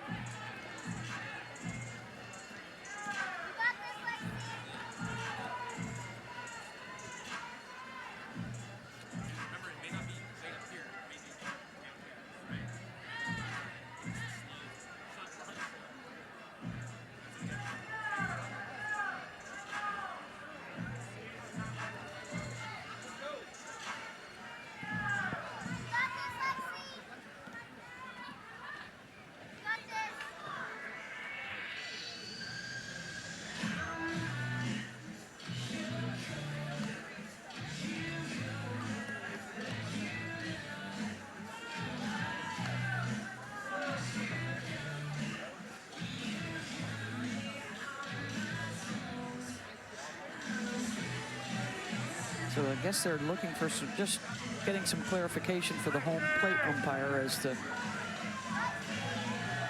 who's in the game and who's not. The re-entry rules for softball a little different. You can get pulled and re-enter a game, but if you get pulled out twice, you're done.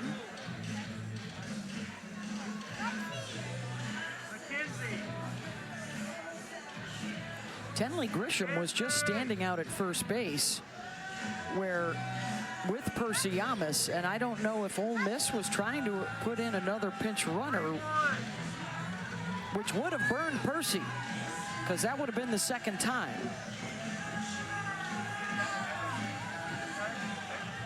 So I think they may have said they're re-entering, and they re-entered Binford. Binford was not subbed for, it was Yamas.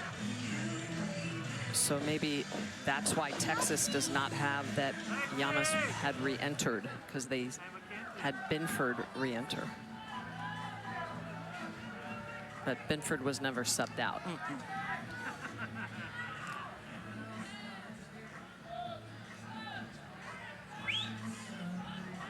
Well, this is a part of the game where, as a coach, you say, here we go.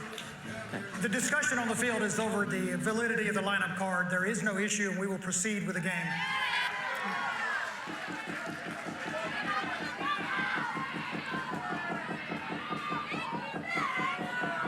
So it seems like the potential was that the re-entry was just categorized under the wrong athlete.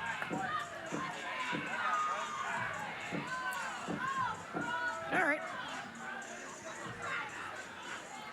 So the home umpire getting things straight, and the pitching change now will take place. Kavan departing and Gutierrez coming on.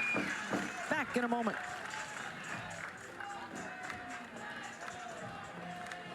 Pitches, 4 innings of work and nobody out.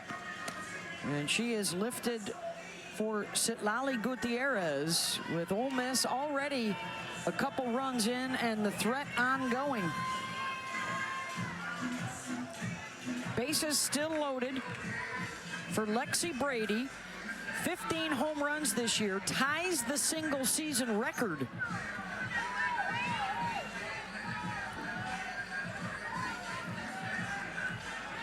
Huge opportunity for Ole Miss, and Citlali coming into the pressure cooker. Brady hit by a pitch and then struck out. One swing for the lead.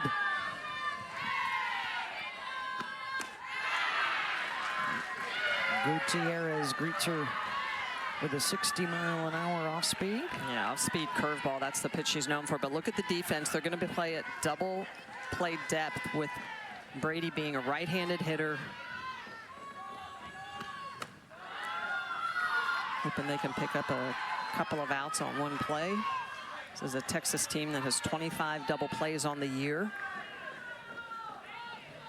Brady really good at hitting extras. Gutierrez going to try and keep it low in the zone. Her 19th relief appearance of the season. She's got 3 saves to her credit.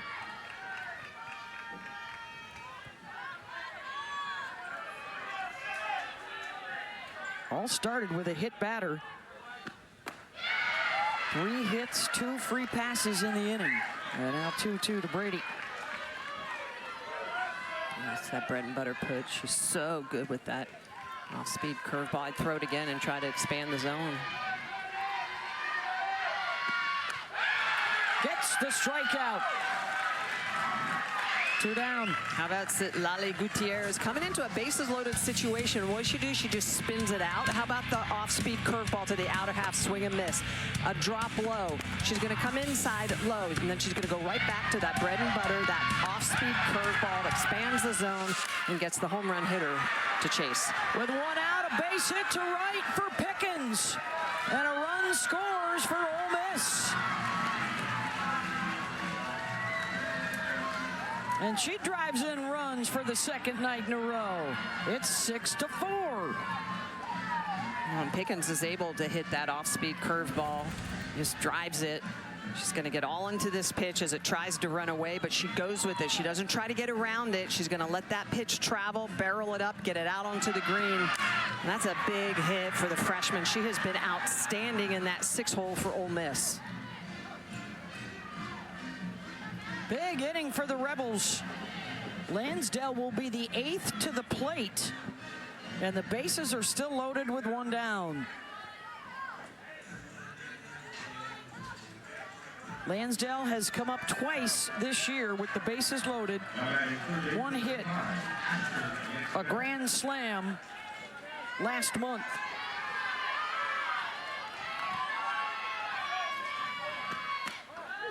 She was pinch hit for her last at-bat. Jamie McKay came in to pinch hit and got a base hit for her going the opposite way. So Lansdale now, time for her to do it.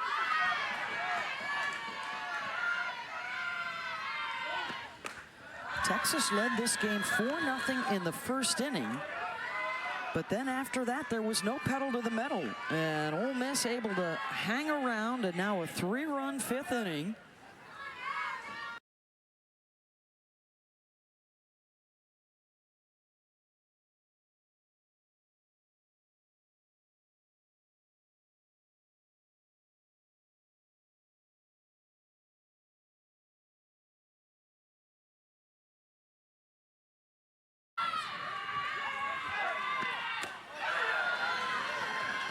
Lansdale doesn't reach.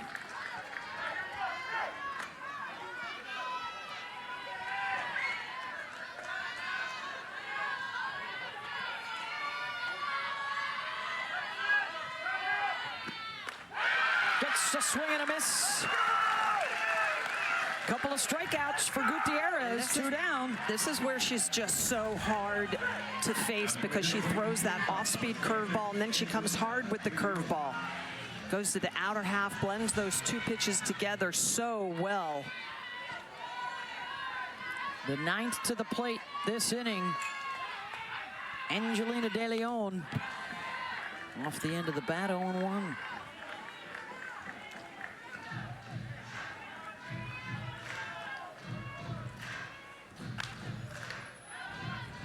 The 11 seed Ole Miss. They knocked out the 6 seed Florida yesterday.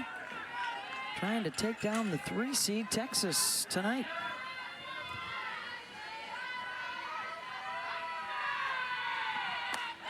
Oh, and 2.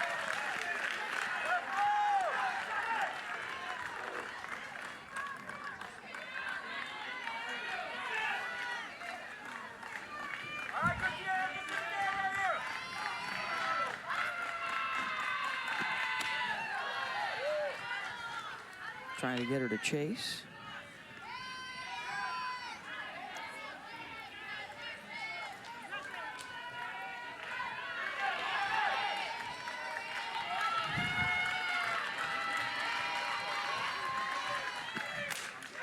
And a base hit. Here comes Benford. And coming around to score is the tying run for Ole Miss. It's 6-6.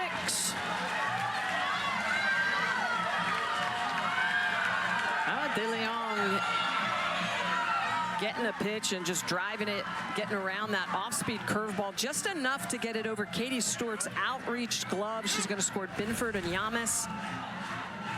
And so going right back to that off-speed curveball off the end of the bat, but just enough to be able to get this over the head of Katie Stewart. A couple of big runs coming in, Binford and Yamas. Ole Miss hits around, and now they've got the go-ahead run in scoring position. Taylor Malvin in the 9 spot started this thing getting hit by a pitch, and now in her spot, Addison Duke will be the pinch hitter.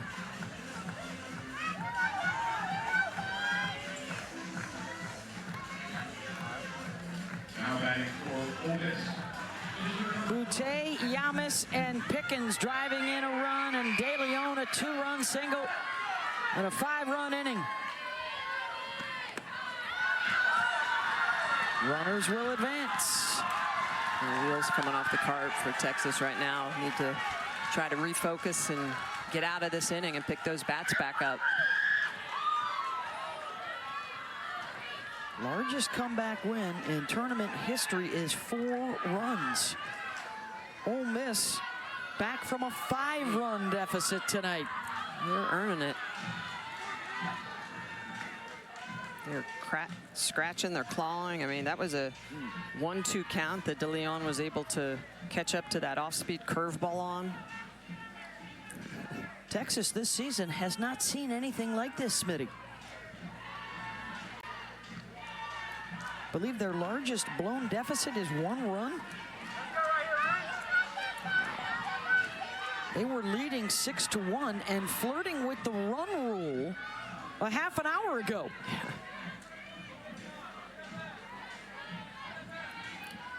And how quickly things change at the SEC tournament. Well, absolutely. And you look at Ole Miss, right? They've been playing since day 1 here. They're used to being on the field. They're excited. You know, they've worked the nerves out the first couple games, and this is Texas's first game, their first time showing up, and got to be able to compete. Addison Duke, chance to pick up a couple more.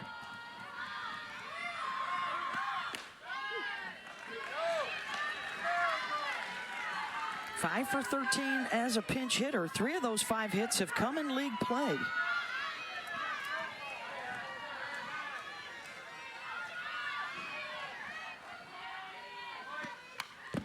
Fouls it off. First time an opponent has hit around the order in an inning. 7 of 9 have reached, a couple of free passes, 5 hits. Only 1 of those extra bases.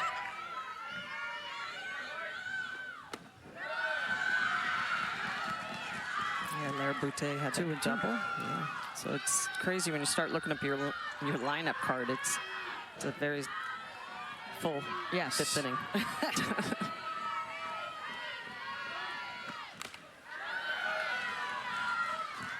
Both sides have had a big inning tonight. A 4-run first for Texas, and now the 5-run 5th for Ole Miss. South Carolina getting, looks like a nice acai bowl. Yeah. Staying cool. Getting some protein in. They got Texas A&M coming up next.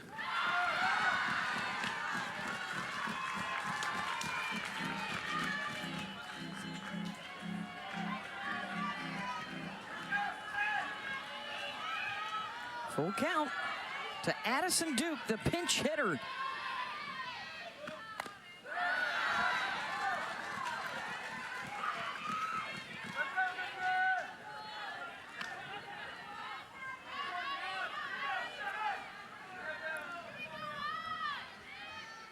It's a big pitch here for Citlali Gutierrez. 9-hole, don't want to turn that back over to Jaden Pone, who's been so good for Ole Miss this year, that leadoff spot. Lost her. And here comes the SEC's regular season batting champ with the bases loaded. Twice this inning, the 9-hole has been ushered on base with a freebie.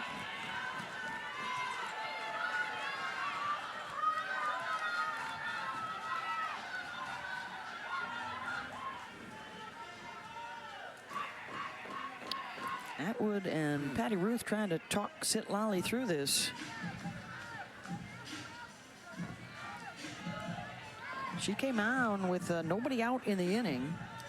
And a couple of strikeouts, but has given up a couple of key hits.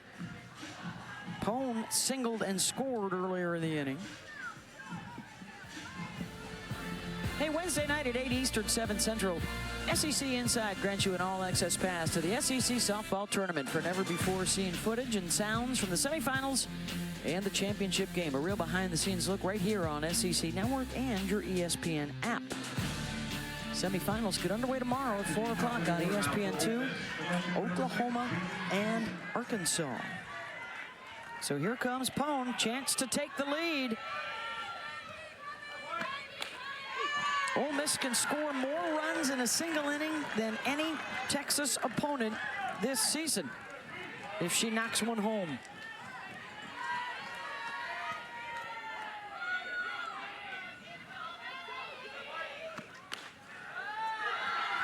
She does have a grand slam against Nicholls State back in March.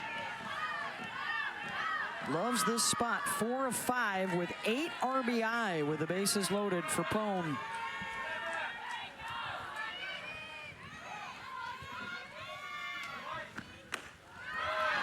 Staying all away from her.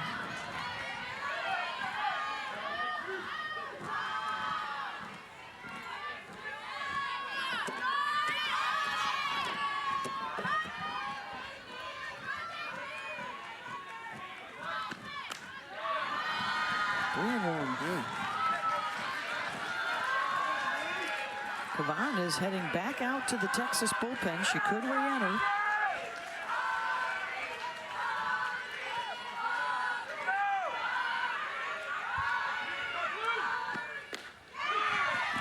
For a strike, full count.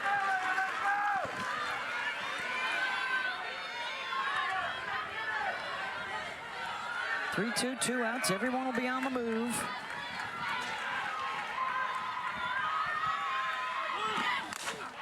Back up the middle to center, and on the move is Henry. They leave him loaded, but 5 runs in for Ole Miss. The deficit gone. 6-6. Are they the Cinderella story of this year's tournament? They're sure working on it. Tournament. And Texas, of course, new membership to the Southeastern Conference, trying to reach the semis, their first time in the tournament. And for Ole Miss, a pitching change to Bri Lopez, making her 3rd appearance in 3 days. Picked up the win in a complete game shutout start against Missouri.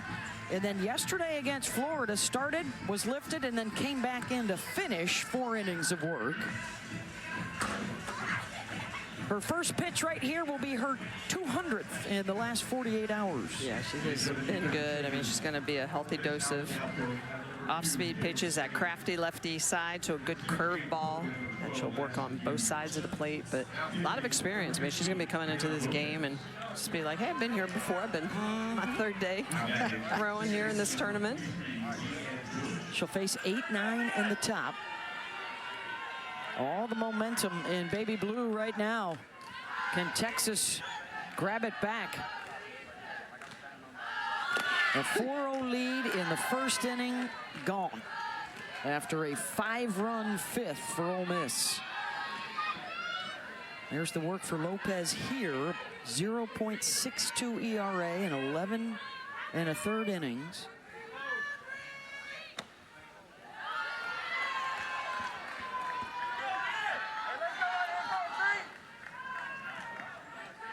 Winner will get either Texas A&M or South Carolina tomorrow night in the semifinals.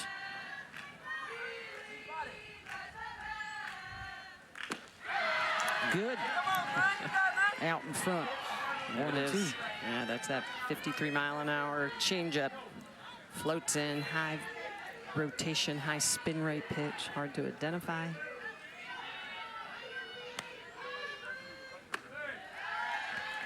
Missed that one upstairs. Senior out of Riverside, California is Bri Lopez.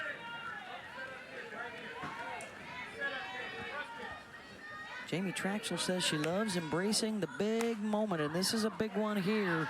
Lansdale stays down on it, 1 away. Well, this is what Bri Lopez has been doing this week that's been so effective. The lefty just has the ability to move the ball through the zone. So she'll be hard on the outer half with that backdoor curveball. She'll go upstairs with the rise ball, but it's that spinny off-speed pitch. Look at the way she's going to get around it. She throws 2 different types of knuckleball, and you can see the knuckles on that grip, but she's got really high rotation on that ball, so it's hard to identify out of the hand. And it has been extremely effective against both Missouri and Florida in the first couple games here this SEC tournament. Here's Katie Bennett.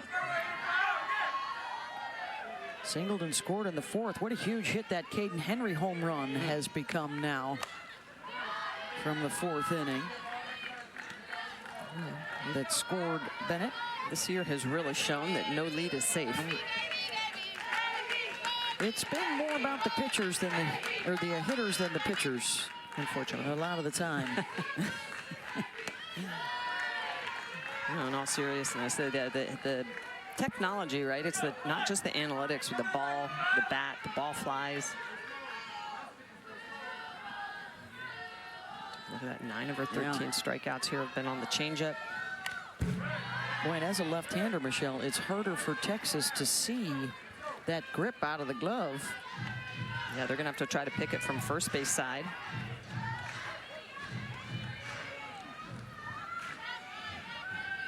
And also, you know, that's a responsibility of a hitter. You should be able to see the grip, the release. You should be able to read the knuckles on the ball. And that's one of the first things that I would look for when I was hitting is the hand, the release. Is the pitcher getting under the ball? So am I seeing the back of the hand or am I seeing the front of the hand? If I'm seeing the back of the hand, I know the pitch going upstairs because they're getting underneath of it. I'm seeing the palm of the hand, it's going downstairs. Swing and a miss. And Lopez gets her with that change. 2 down. Well, and that's the pitch that has just been so nasty this tournament. Everybody's having a hard time seeing it. And so look at the rotation on this one. This one looks more screwball rotation. It's got a high spin rate on it. It's going to dive down a little bit, and Bennett just chases it out of the zone.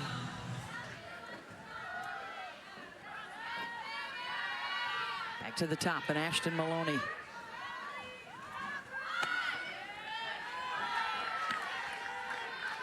Watson scored in the first. They've gotten her out on a couple of ground balls the next 2 times.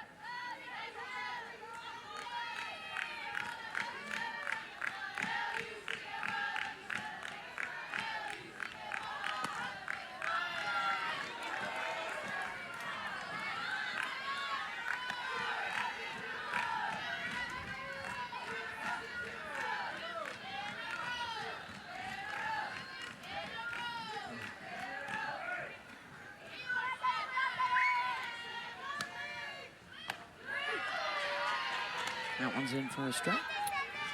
Well, and that's where it's hard to really attack and be offensive-minded. 2-0 count, you're thinking, all right, I'm going to get all into this ball. Boop, changeup comes in at 54 miles an hour. So you almost have to sit that pitch every single pitch she throws. And then you react to the hard curveball. That one at 65 miles an hour, 3-1.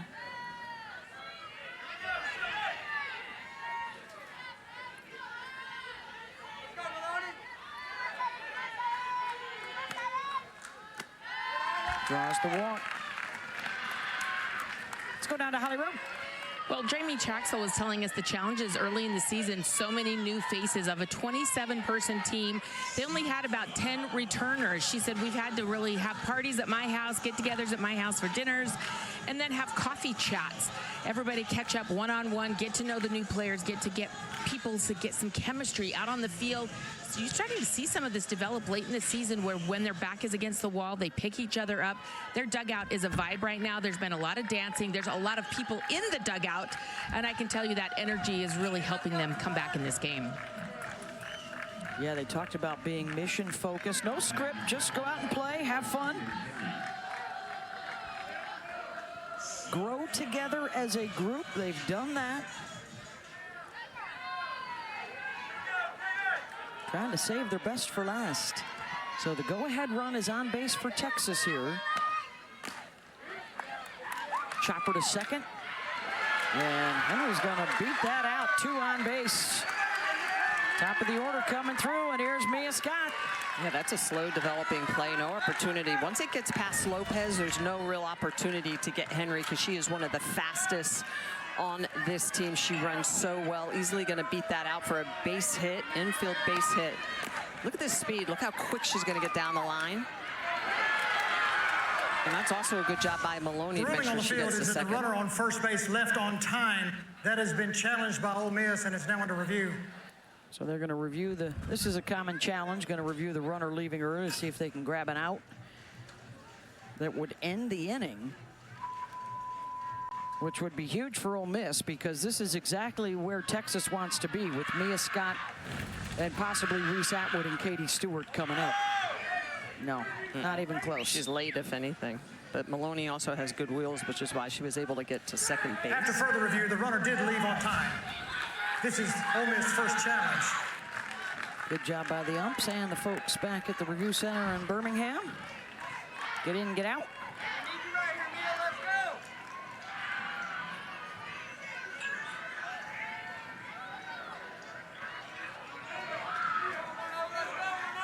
Second all-time in hits, in batting average, in doubles, in runs batted in. One of their all-time greats on the 40 acres. First pitch swinging, and she pops it up. Big get for Lopez and Ole Miss. Missed chance for Texas. How about for Ole Miss?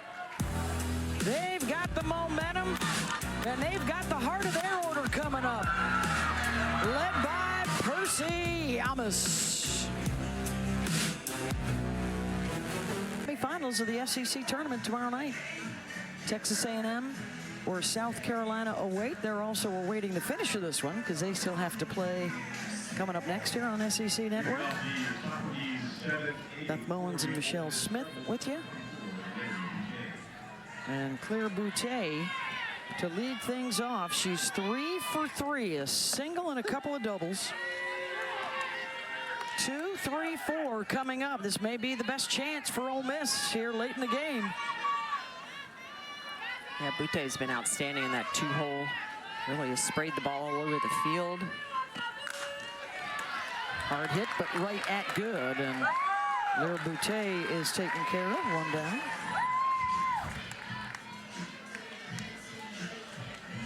Here's Aaliyah Binford.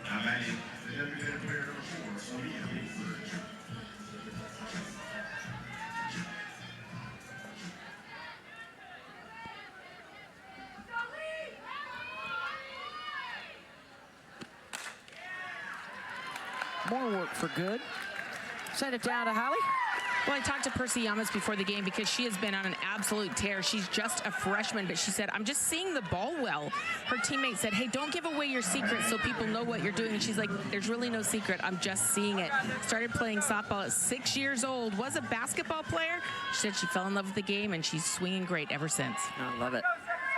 That's what it is. All about passion. And I'll tell you, when you are seeing the ball big, Holly, it is like a beach ball. That's literally when people say, I've just seen it like a beach ball, it literally looks like a beach ball.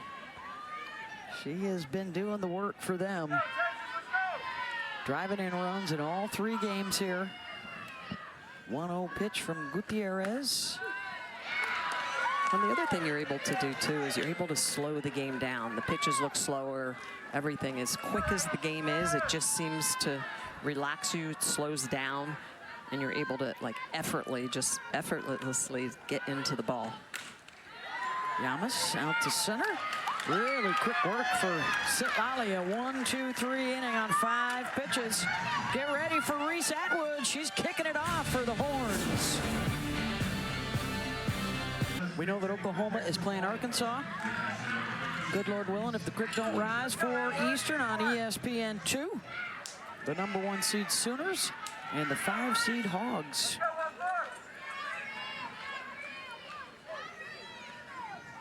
Here's Reese Atwood, one of the best hitters in the country. Followed by Katie Stewart and Joleen Mitchell. Looking for a lead to put Ole Miss up against it in the top of the 7th. Let's go, Atwood.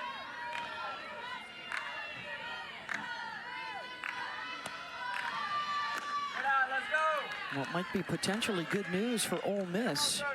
Oregon lost today in the Big Ten tournament to Michigan. The Ducks, one of the teams fighting for a host spot, perhaps with the Rebels and the likes of Alabama and Auburn and Mississippi State out of the SEC, a few others around the country. Yeah.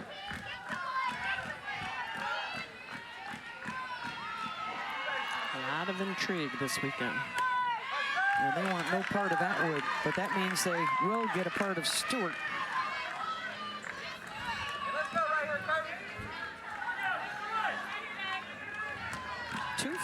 three free passes scored in that first inning. It's the 8th walk of this game. 5 since have not scored. Katie Stewart, a 2-run single in that first inning.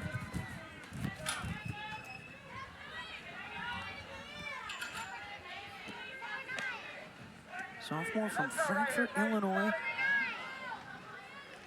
Now a 6-game hit streak. She's reached 7 in a row.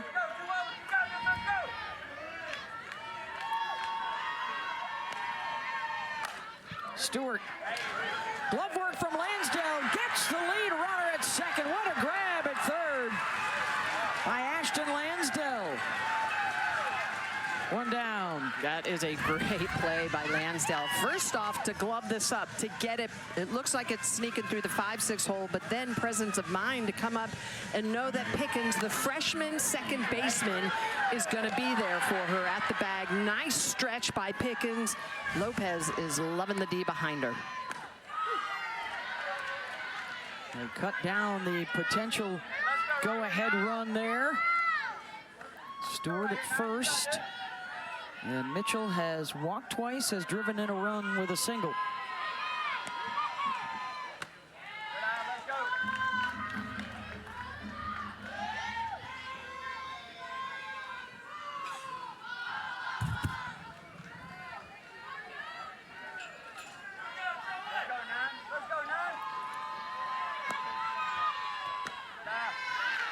Two and one.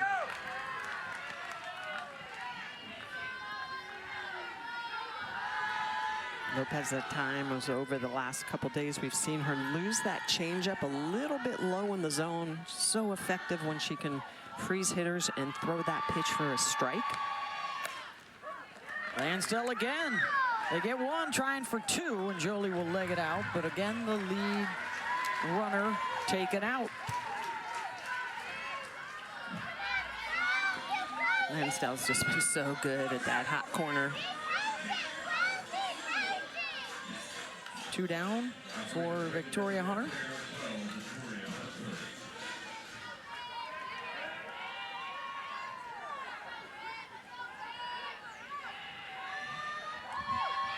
Oh for 3. First time though facing Lopez.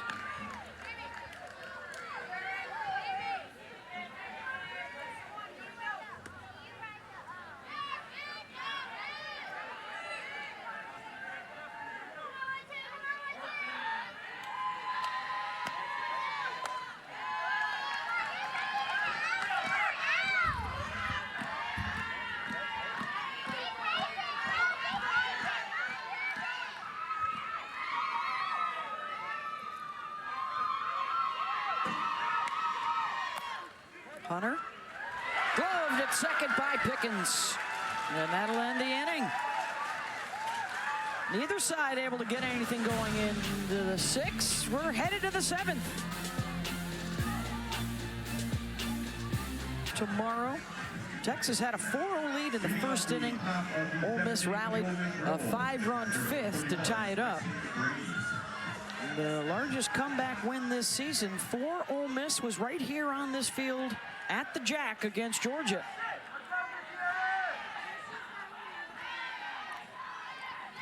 Trying to pull off the biggest comeback in SEC tournament history. Nice backhand by Stewart. Brady has retired 1 down. Here we go with that defense again, and this is the reason why they do that. They put Katie Stewart over in that 5-6 hole. This potentially could have been a base hit, but Stewart perfectly positioned. And so with all that help over there on that left side, able to get Brady retired. That's why you shift. Yep. Here's Mackenzie Pickens. Pops it up. Good calling for it. 2 down.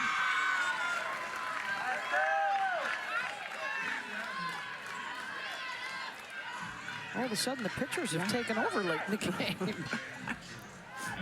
They're like, all right, our turn.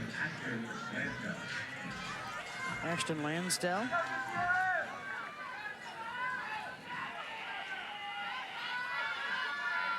Not a big defensive play last inning, looking to drop down a bunt.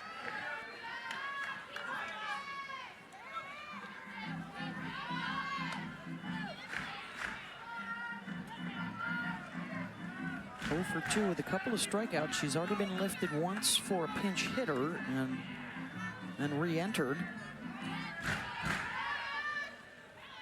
So Lali Gutierrez looking strong right now in the circle. They're now 0-2.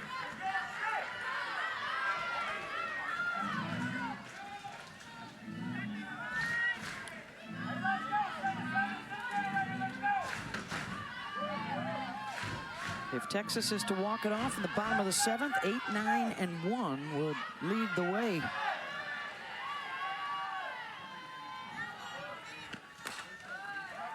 Ground ball to Scott. And the Longhorns, the 3 seed in their SEC debut, trying to walk it off next. In the postseason, 6 walk-off losses for Ole Miss. That's a lot. And the walk-off wins for Texas, second most in the SEC with 4 of them, the last one coming on April 19th against LSU.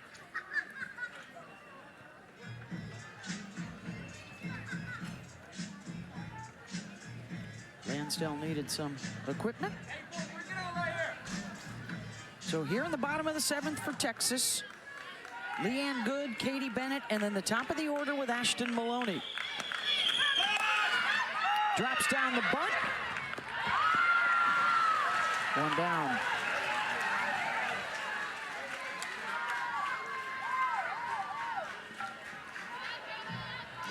I like the idea, the execution, a little bit, bunted a little bit too hard. Bottom 3 tonight are 1 for 10. That 1 belongs to Katie Bennett. Singled and scored in the 4th on the Caden Henry 2-run home run.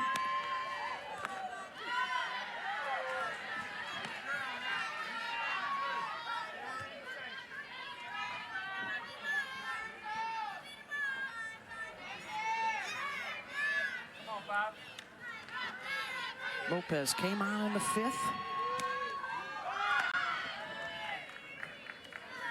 go right here, Benny. You got it. Let's go. A couple of walks, just the 1 hit allowed since she's been in. Let's go, Bob. We need you right here. Let's go. Against the 10 batters faced on in relief.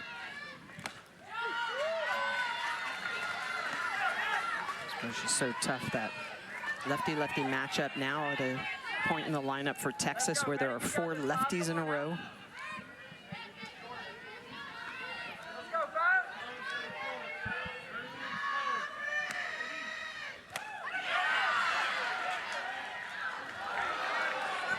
2-2.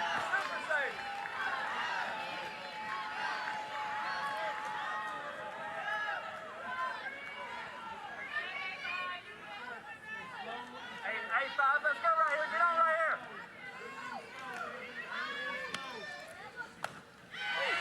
Called strike 3. 2 down.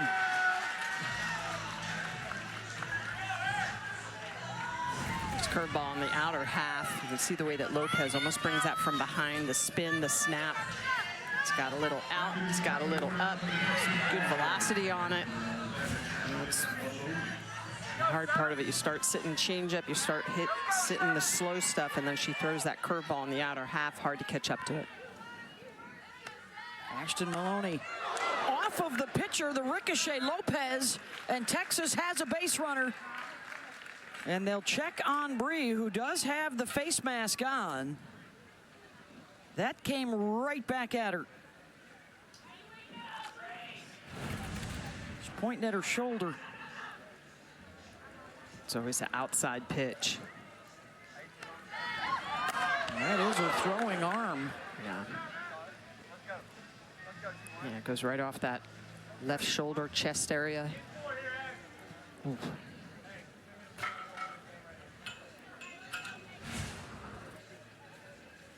Athletic trainer out to see how she's doing. So is Nancy Evans, the pitching coach. Always good to see a smile. It's one thing as a pitcher, when you throw to the outer half of the plate against a hitter, those are always the pitches that will get hit back at you. It's rarely a pitch on the inner half. It's usually those pitches on the outer half.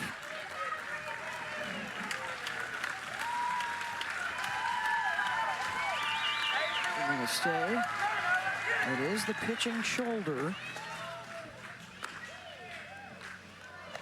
Hey, T1, you got this. She says, no problem, I'm going to put that mask on, go back to work. Against a Texas team that has the game winner at first base. With 2 outs, and their number 2 hitter, Caden Henry, 3 for 4. Single, double, 2-run home run.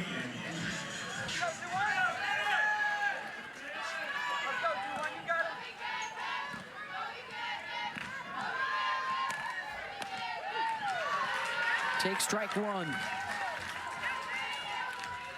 Yeah, Henry hit that inside pitch over the right field fence. There's a good chance most everything she sees is going to be on the outer half. There it was, pulls it to second, bobbled. And everybody's safe for Texas. Maloney able to slide in after the miscue that could have ended the inning. On this ball, well struck, but let's see if she starts to look up, and she does. She has her glove in the wrong position, and she looks up to see if De Leon is going to be at second base, and it's always those routine plays you think you're going to make. And for the second time late in the game, Mia Scott has a chance to grab the lead. This one would walk it off. Back in the 5th, she popped up swinging at the first pitch. With the game winner at second for Texas and a spot in the semifinals awaiting.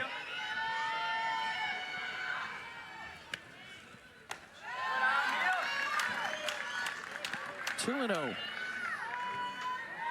go, 1-0. You got this.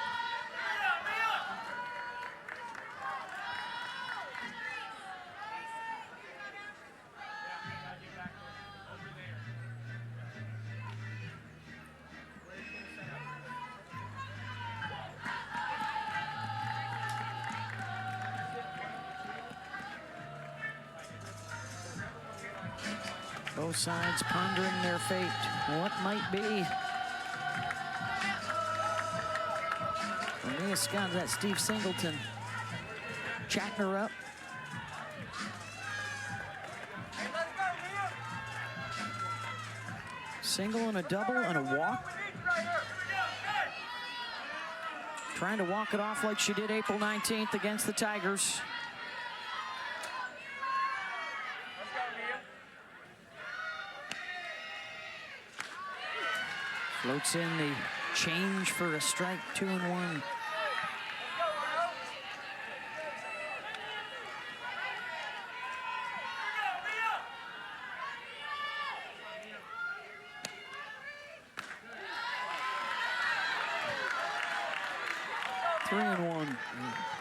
It's a good take by Scott, not biting after that curveball in the outer half.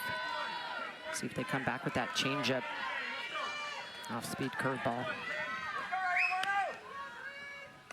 Scott. That'll get out.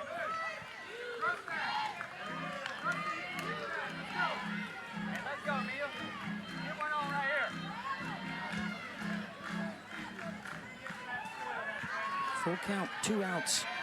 Fast runners will be rolling. Let's go,